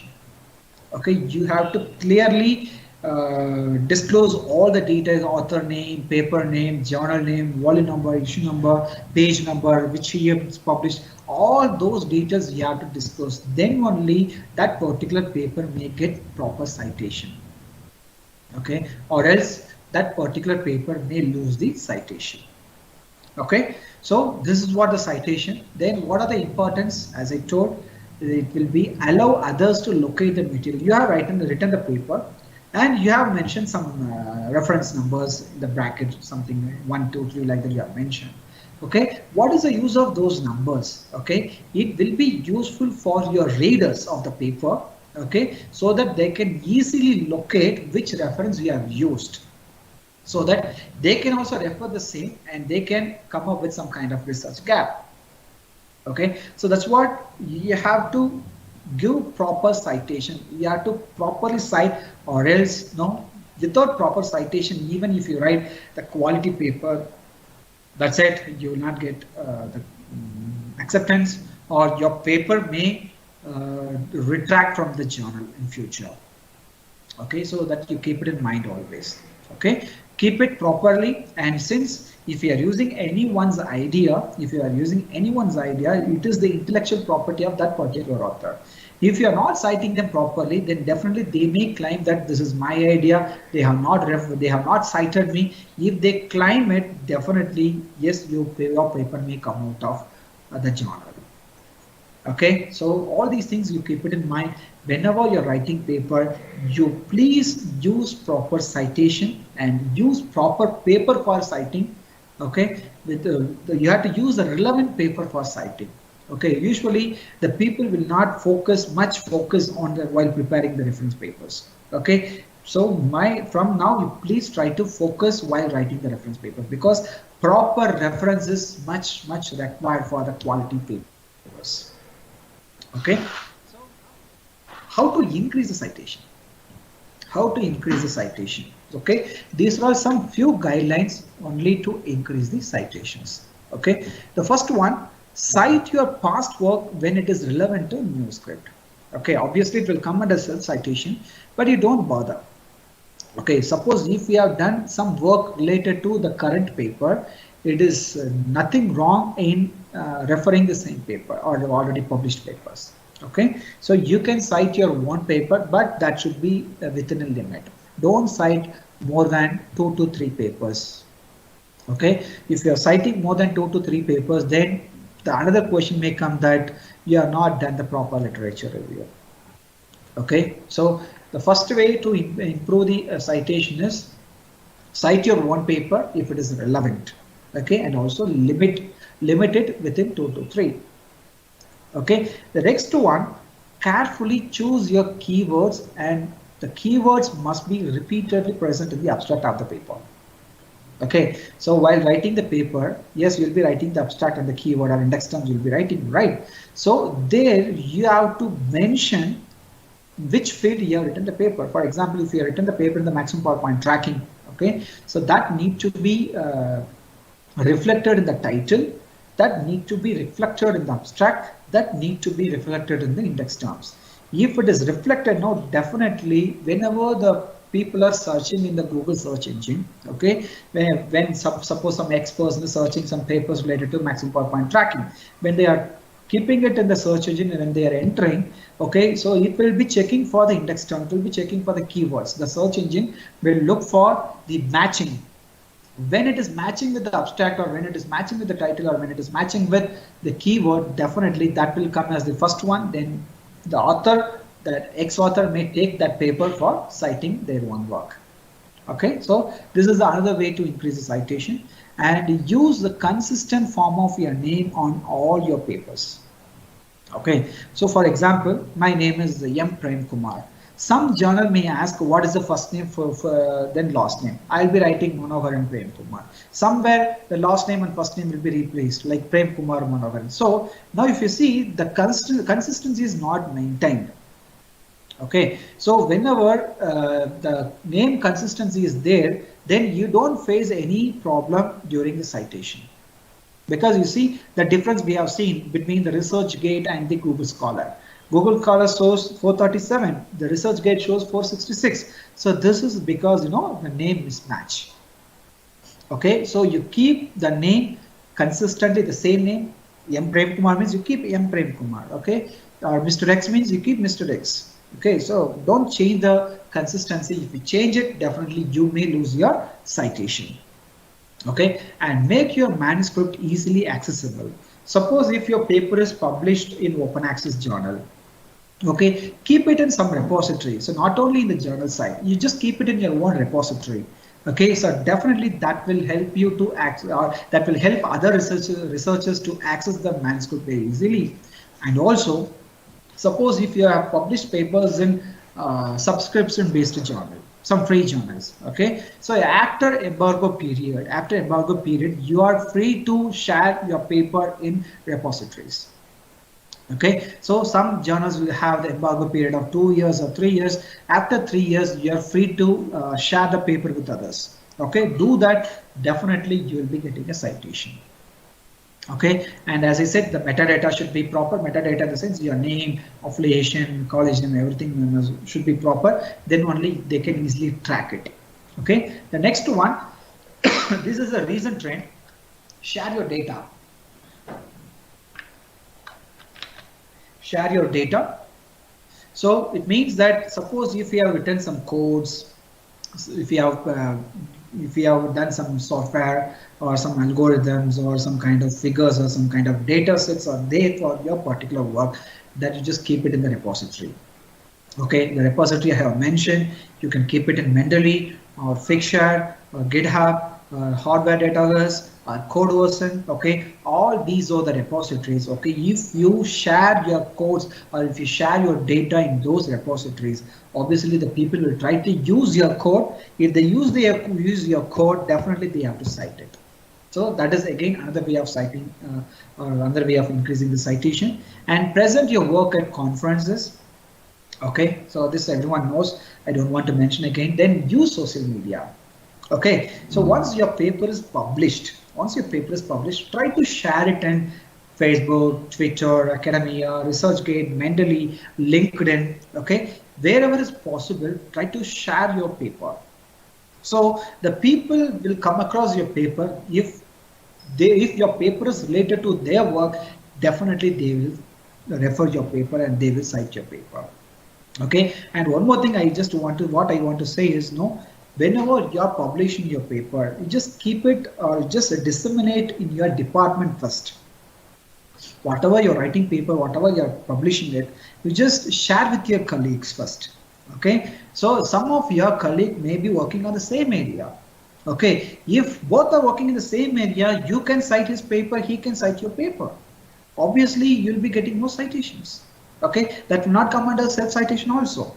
Okay, this is another way I'm telling you. Please just make a note of it. You in a department, maybe 20-30 faculty members are there. We just identify the research topics. Okay, so whoever is working in X topics, that fellow just share the paper with other people, so that if your work is related to their work, they may cite. Okay, likewise, you can increase the citation like anything. This is another quick way to increase the citation. But don't cite irrelevant papers. So that is my humble request. You please don't cite any irrelevant papers. If the paper is relevant, then it is nothing wrong in citing the colleague papers. Okay, then actively promote your work, as is told. Wherever is possible, just promote your work. You have to advertise it. You have to advertise your paper. If you don't advertise your paper, definitely, because see, lakhs of papers are coming day by day, day by day. Lakhs of papers are coming. How the researchers can identify, okay, this will be the proper work for my work, how they will identify, okay, if you promote, definitely it will be very helpful to increase the citations. Okay, so these are all the generic way to increase the citations. Apart from that, I have given so many points to increase the citations. Okay, so one important point what I want to say here is, try to write review papers. Okay, try to write review papers. So in a review paper, you can cite more than 100 and 150 articles. So obviously the citation may increase. Okay, and also nowadays the people are focusing on open access. So if you are going for open access publication, definitely that will increase the citation rate. One example, simple example, I'll be telling you the journal what I have demonstrated, journal energy reports. That journal, when it comes for the first time SCI, it gets citation index is impact factor is 3.8. Now its impact factor is 6.8. So it's almost double the impact factor now. It's because of open access. Okay, so try to publish your paper in open access so that your paper will reach to the researcher very easily. Okay, or else if you have a subscription, then only the people can download the paper. If they don't have subscription, definitely the people will go only, they'll be searching paper only in the open access journals. So that will automatically increase the citation. So apart from that, I have given so many points. Okay, I'll be sharing the slides whenever you have time, just look at it. Okay, so the next one is the author profile. So what are the author profile you have to maintain as a researcher, as an academician? Okay, so these are the mandate profiles you have to maintain. Okay, you please, if you don't have today, so you please create it. Okay, the first one is the ORCID ID. Okay, ORCID ID is nowadays it is mandatory. Okay, it is very mandate ID, because this ORCID ID will be giving the consistency of your name, your metadata details. Okay, even for some journal submission system, without ORCID ID, you cannot submit the paper also. Okay, ORCID ID is the unique ID. It will be allocated to the researcher. Okay, if the paper is published with that ORCID ID, then they can easily track citations, everything. So today itself, you please create ORCID ID for your profile. Okay, the next one is the researcher ID. Okay, so initially it was like researcher ID. So nowadays this researcher ID is for Web of Science, that is done by Clarivate Analytics. Now they have closed that researcher ID. They have clubbed with Bubloons. Okay, we have a Publoon site is there. In the Publoon site, what is the advantages? There you can include your publication. There you can track the citation. There you can track the H-index, and also you can track the review details of what you have done so far. Okay, that is the advantage of Bubloons. Okay, today itself create Bubloons profile so that you can easily track all your research activities. Okay, the next one is the Scoopus ID. Okay, Scoopus ID automatically it will be coming to you once we have a Scoopus index paper. Definitely that will be deposited in your name. You just go to scoopus.com. Okay, there you just with your email ID. Okay, you just create a login, and there you can include whatever the paper you publish in Scoopus. Okay, everything you can include in your profile. So that Scoopus ID is also much required. They will call it as Scoopus author ID. And next one is the Google Scholar profile. Okay, Google Scholar is, it is also very simple. Go to Google Scholar site. Okay, there you can create your profile with your one Gmail ID. Okay, just create it. But to have, if you want to include, or if you want to check the other papers and all, no, you need to have the official email ID. Then only you can change the affiliation details and everything. Okay, so Google Scholar profile is also mandate today. So you finish it. The next one is, as I told, you have to advertise your work, right? That advertisement is done with the help of these two. One is ResearchGate, another one is the Academia. Okay, so ResearchGate is the social media, even the academy is also a social media. There you create a profile, and there you include all your published paper, whether it is a conference or it is a journal or it is a review paper or it's a research paper or it is a patent or whatever you have, whether it is a data, whether it is a code, whatever is there, you just keep it in the ResearchGate profile. But before uploading, you check the copyrights, everything. Okay, so if you do it, this ResearchGate is having more number of the members. Okay, from across the world, they'll be having so many members. If you post one work, that will be very easily reaching the people in all around the world. Okay, so this is very required. Okay, so ResearchGate, you please create a profile and share your work. Okay, and definitely this will be helping you to increase the citation. Okay, so this helped me a lot to increase the citation. That's what here you can observe it. Even you can observe my profile. Okay, you see that my citation in 2019 is about just 50, and 2020 it is about 120, 130. Now it is crossing 250 now. So this has happened because of my paper is easily reaching the people who are working in my area. So that helped me a lot to increase the citation. Okay, similarly we have academia and Microsoft academic profile is also there. So but apart from these two, so compared to these two, you just create a profile with a ResearchGate, definitely that will be helpful for you. And apart from all these profiles, you try to maintain the personal website. Okay, so many free websites are there, so just try to maintain the personal website. Keep posting everything in your personal website and then just disseminate the website address to all the people so that everyone will be checking your progress, everything. So that may be helpful for increasing the citation or increasing the visibility of your article. Okay, so that's all about the research profile. Sir, if I think the time is 4:11. If the time permits, I'll be giving the demonstration on Mendeley, or else we can close what we can say. Because I think the time is now, it's a 4:11. If I give another 10 to 15 minutes time, I can complete that Mendeley demonstration also. Yeah, you can continue for 10 minutes. No problem, sir. Yeah, okay, sir. Yeah. So I'm sorry, just I'll take another 10 minutes. I just want to demonstrate how to use the reference tool. Okay, how to use the reference tool, that I'll be telling you.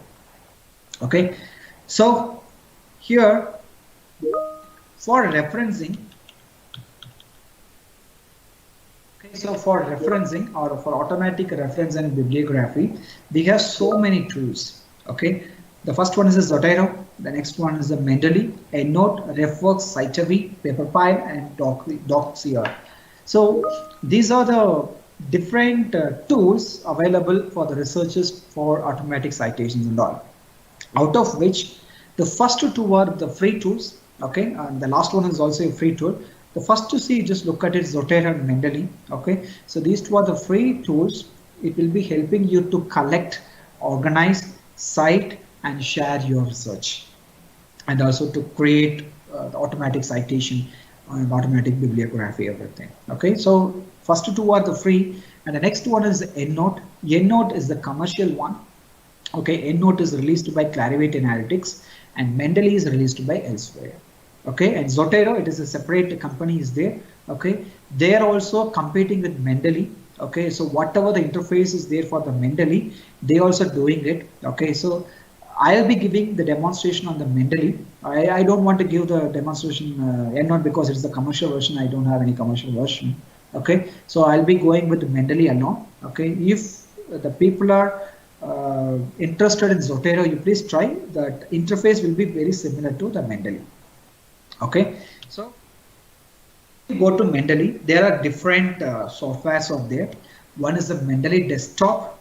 Next one is the Mendeley reference manager, and Mendeley site, Mendeley web importer, and Mendeley premium. Because you see, this Mendeley desktop or Mendeley reference manager, it is free only up to 2 GB per 6. they are given some limited space for storing your references. Okay, they have given only 2 GB. Okay, suppose if you pay $165 per year, they'll be giving unlimited space. Okay, this Mendeley premium may be very useful for the big organization. Okay, but as an independent researcher, okay, or for academic researcher, this Mendeley premium is not needed. We can go ahead with Mendeley desktop. See, the Mendeley desktop is also there, but it soon it will obsolete. Okay, so the people will start using only Mendeley reference manager, Mendeley site, and Mendeley web importer. So I'll be giving demonstration on reference manager, Mendeley site, and Mendeley web importer. Okay, so I'll be directly going to that. See where you can download all these software that I have mentioned in the presentation itself. Okay, you just click it so that it will take you to the respective link and you can download it. Okay, whatever I'm going to give demonstration of Mendeley reference manager, Mendeley web importer, and Mendeley site. All these things I have given the link. You can download it. Okay, so let me start with the Mendeley now. Okay, so first, as I told, Mendeley reference manager. Okay, I'll open it. Okay, so once you install it, it will ask you to create a login. Okay, it will ask you to create a login. You first create a login. So here I already created it, already gone inside, directly gone inside. Okay, if you don't have login, you have to register yourself, then you can go ahead with that. Okay, so this is what the front page of the Mendeley reference manager. Okay, and here you can see I just clicked all references. That's whatever the references I already added, everything is available. Okay, now I just want to start new project. Okay, I just want to start a new project. Okay, so what I'll do now, I'll just go with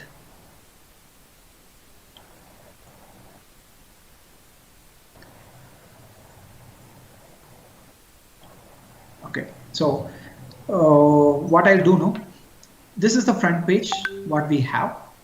Okay, and these are all the collections what I have. Like for each work I have given one separate folder name. Okay, you see CCNM GBO, it is one project, it is second project, third project, like that. I have created so many projects. Okay, so now I just want to add some references in this reference manager. Okay, because I just want to cite those references in my paper. So for that, before going to the Word or LaTeX, you just forget about it. I'm just talking about only Word. Okay, so suppose if you want to cite or if you want to create a bibliography in Word file, okay, before starting it, you have to load all the required references in the reference manager. How to upload all your references? So that is a way to add your references. Here you can see add new is there. Okay, if you click add new, here you can see that file from new computer, means if you have a PDF file in your system already, you can directly upload it so that it will take the reference details, everything. Okay, or you can enter manually. Okay, you enter manually in the sense the title of the paper, title of the journal, volume number, issue number, everything you have to type it and import from a library. Okay, it can import different libraries from BibTeX, the .bib and .xml file and .ris file. Okay, so these are the three ways to include the references in the software. Okay, so I just give one demonstration on file from computer. I just click it. It will ask you to upload the paper. So I have one paper here. I'll just include it. Okay, now I just uploading the paper in this site now, in this software now. I just uploaded. Yeah, so now see, once I uploaded, here you see that paper comes here. Okay, so now if I click that paper, here it will show all the details, the title of the paper and the author names. Okay, and the journal name. Suppose the journal name or author name is wrong, you can go and edit it. Here you can see author name, you can edit. Okay, anything you can edit it.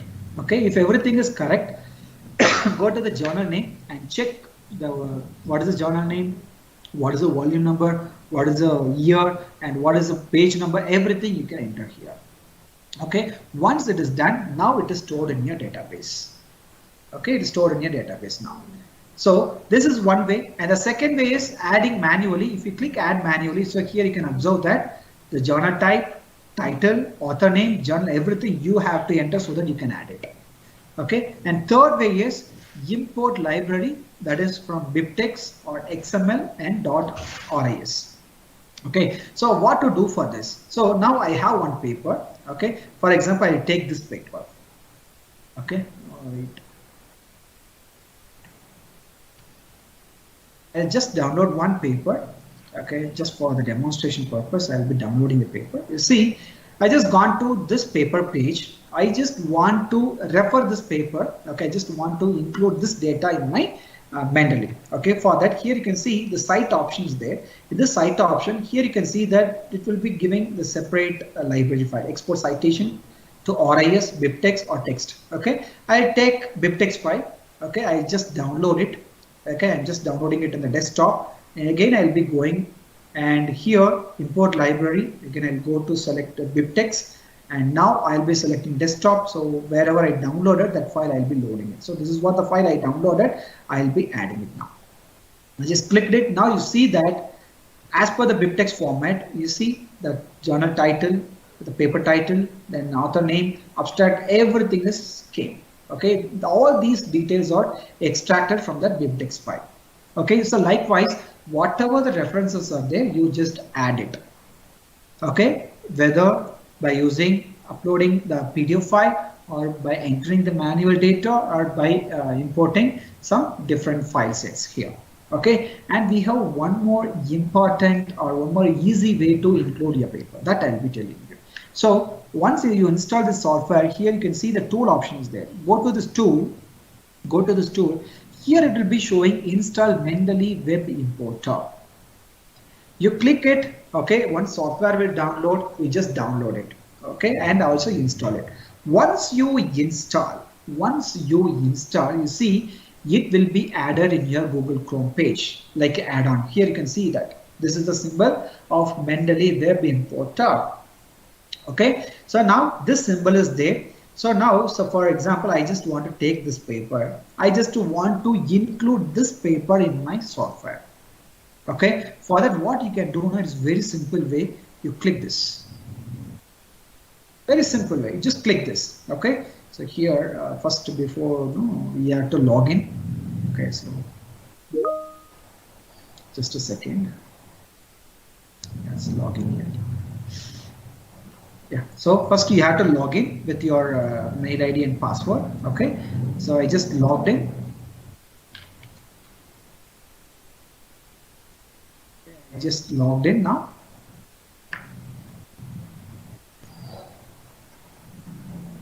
Yeah, so now you see it is showing the particular paper. It is showing the particular paper. It is selected. You just click add. Just click add. Once you click this paper detail will automatically come to your reference manager. You see that.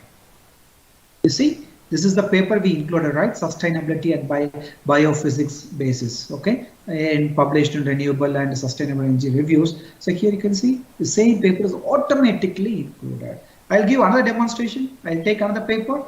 Okay, I'll take another paper, and just what you do, click this, okay? And the particular title will be selected, add it. That's it. So this is the purpose of having web importer, Mendeley web importer. Okay, so I just directly added here. So now I just added all my papers, required papers for my papers. Okay, now what I have to do, I need to create bibliography.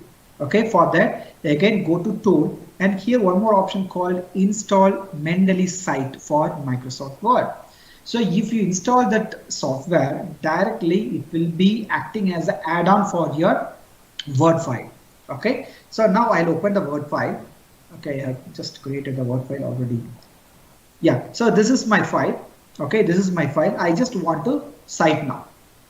Okay, I just want to cite now. So now I just want to cite one paper here. I just want to cite one paper here. Okay, so how to cite it? How to cite it? It is very simple. Just go to the references in the Microsoft Word, go to references. Okay, and here you can see once you install the software, it will be showing here Mendeley site, because we already installed. It is showing that one. You just click this. Just click this. Okay, it will open. The page will open. Okay, see whatever the references we added in this reference manager, everything is listed here. Everything is listed, or whatever the paper we added, everything is listed. Okay, now I just want to cite the first paper, so I just click it. Okay, here I just want to cite, click insert citation. That's it. The work is over. I cite her. Now I just want to cite another paper in this place. Okay, I just want to take another paper, so I take the other paper and I'm just clicking insert. That's a cited. Okay, again another paper I just want to add. Okay, again I'll be selecting another paper and click it, cited. So suppose I just want to add 2 more papers in the same point. I just want to add another reference also. So now I'll just click another 2 papers. So click it, save changes, so that you see 3 papers are cited. So it is very easy way to cite the papers. Okay, sir, paper is cited, and what about the references? Bibliography is not created. Okay, that you can create very easily. So here you see this is what my reference section. So just enter after reference section. Here I just want to keep all my bibliography. So for that, what you have to do in the tool itself, here you can see the more options there. Click it, and here you can see insert bibliography. Just click it. Just click it. Yes, you see automatically your references are created. Okay, now I just want to change the format. As I told, for citation we have different styles out there, right? We have a different styles. So suppose I want to change the style. Okay, I just want to keep the IEEE style now. So here you can see one option called citation style is there. You click it, you see automatically everything will be updated. You see the citation now it's changed. Okay, now I just want to create the reference for this particular journal. Okay, this particular journal, I just want to create a style. So just click it, update. It will be automatically updated. Okay, or I just want to have a specific journal title. You see, I just want to have IEEE access format. I need it. Okay, you see, automatically it will show the template for the IEEE access. You click it, update. As per IEEE access, it will be listing the citation. So suppose if you want to remove this, I don't want the citation. If you remove it, automatically the numbers will be adjusted. So this is what they called automatic citation. Okay, so these features are there in the LaTeX, but for that we have to have some separate text file we have to create, then we have to call, then we have to include everything. But this one is very simple. On the go, you can easily cite the paper. On the go, it's very simple. Whenever you're writing the paper, you can easily cite it. Okay, so I'm just requesting all the researchers and the young bud researchers and academicians, try to use this tool so that your reference part will be very easy from today if you practice it well. Okay, so with this, we have a lot more to discuss. So with this, because of the time limit, I cannot discuss further. Okay, I'll stop my presentation now. Okay, so before that, I just want to disclose my, okay, so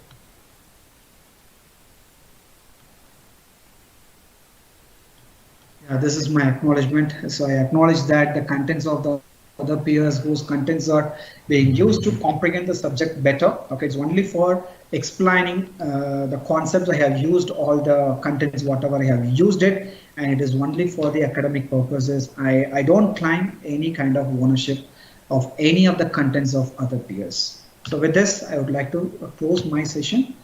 Thank you all. These are all my contact details. You can contact me at any time so that I can clarify your doubts at any time. Okay. Yes, sir. So over to you. Thank you, sir. Thank you so much for your wonderful presentation. We have received a feedback from most of the participants, like very good session, excellent session, like that. And you have covered starts from how to make manuscript and how to make reference management and how to do review article, and what are the advanced research tools that we could use in making a manuscript, and most importantly have covered how to avoid falling to the trap of predatory journals And this is really awesome, wonderful presentation. We have few queries, if you can, at least one query. Yeah, sure, from, sir, sure. I am ready to answer. from Ketan Ranj. How can we share our full text published articles of paid subscription journal in ResearchGate or Facebook or Mendeley without violating copyright? Yeah. See, the question is, we have to check whether your paper is published in subscription based, or there, even in the open access also, we have an option called the green open access and golden open access. Okay, if it is a golden open access, you're ready to share even at the instant of your publication. Okay, but if it is a green open access or the subscription based journals, you should not share the full text of your manuscript in any of the repository.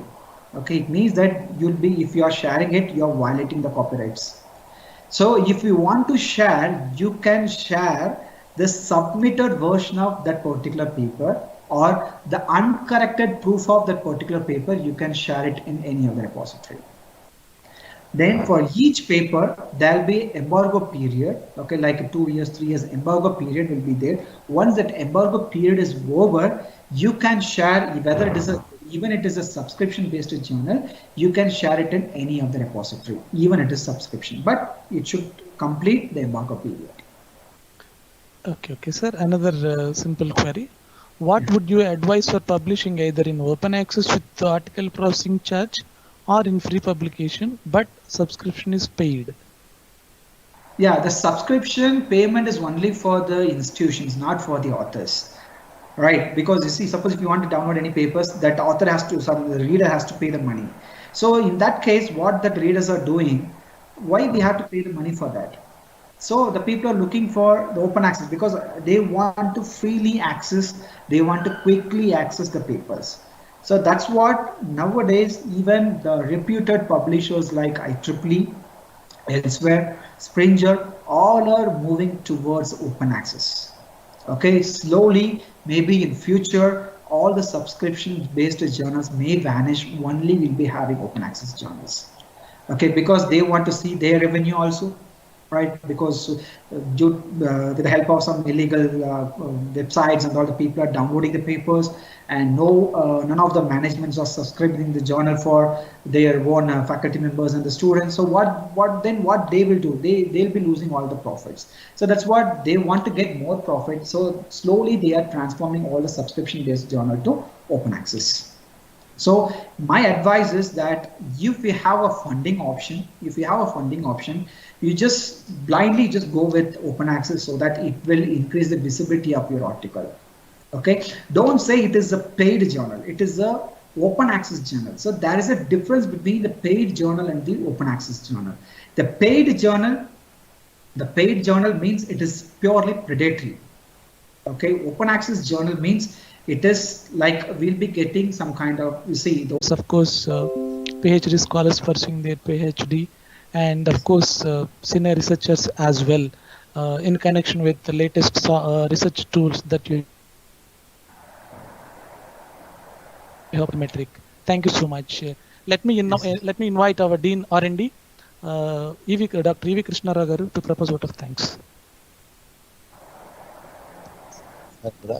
Good afternoon once again, Dr.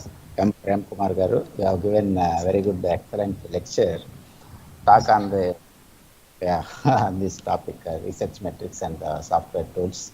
You have covered a lot of things, how to choose a journal, a fake journal and genuine journal, and by going through the real website, the people should understand that only the gateway that they should choose the website, the real website. The real website, that is what real Scopus or Web of Science, that login user ID, through login user ID, and so that they can enter into the gateway just like that, into the originality. And indexing and the citations and all, how to improve the citations, self citations and the friendly citations, and all kinds of the the resources were opening the login IDs in ArcGID and Scopus and Google Scholar, etc. And this is what important whether even if we are doing some work and how to recognize by somebody, that is more important nowadays, and it is having some high impact factor, high index and H index and all. It is a measure of the quality of research papers and how to refer the citations on one site and by opening that Mandley citing and all the references and all.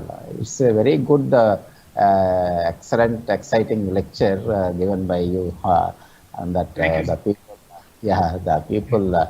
They understand and slowly they can get into authenticated, acquainted with the resources. So yes, thank you very much, sir. Thank you very much. On behalf of Lakered Ballet College of Engineering, our management encouraged to conduct such kind of online webinar to disseminate some good information regarding the research and development. As well, the principals are also very much cooperated and encouraged to organize this kind of lectures. And as a part of research and development, it is very essential to conduct this kind of events. And principals has given full freedom to conduct this kind of events, and vice principals and deans and all the HODs, every part of the department has cooperated, and even from our coordinators, sir, Satyanarayan sir and Bhagat sir, and they have given a very good cooperation in conducting this, and Srinivas Reddy sir in the department of CSC has cooperated well to organize this kind of online live program. Without this kind of all the help of people, this could not be a grand success. It is, I can say that it has achieved a grand success by taking the help of all the resources from our people, each and every corner of the department and coordinators and management and principals and heads of the department and all. Thank you very much, sir. Thank you very much. Thank you. With us, and we'll keep in touch with you that to discuss more and more and to disseminate information each other. Thank we have you. a lot more to discuss, so maybe sooner or later I'll be discussing on the research tools. Specifically, I'll be discussing the research tools. Yeah, some of the questions may not be answered now, and they may get some. I'll be taking them. So I'll be sending the private email to them. You can get small thing. All the participants, you just submit your feedback. You'll be getting your certificates within 1 or 2 days. And most of the participants are asking PowerPoint presentation. Sure, sir. I'll be sending you, sir. Okay. Anyway, we are connecting it to the YouTube as well. Anyway, thank you so much, Dr. M. Prem Kumar Garu, to accept our invitation and delivering wonderful lecture. Okay, sir. Proceed, sir. One more, Dr. Narendra Babu, sir, one of the incubation center in charge in our department, professor, and he has provided a YouTube channel live program as well parallel. Okay, great. So this was communicated through live on YouTube also. Okay. I thank Dr. Narendra Babu also with the help of somebody and they giving and their friends and all who initiated and provided the links for the YouTube. I'm also thanking them. Thank you. Okay, so thank you very much, sir. Yeah. Thanks, sir. Bye-bye. See you, sir. Yes, sir. See you. Bye.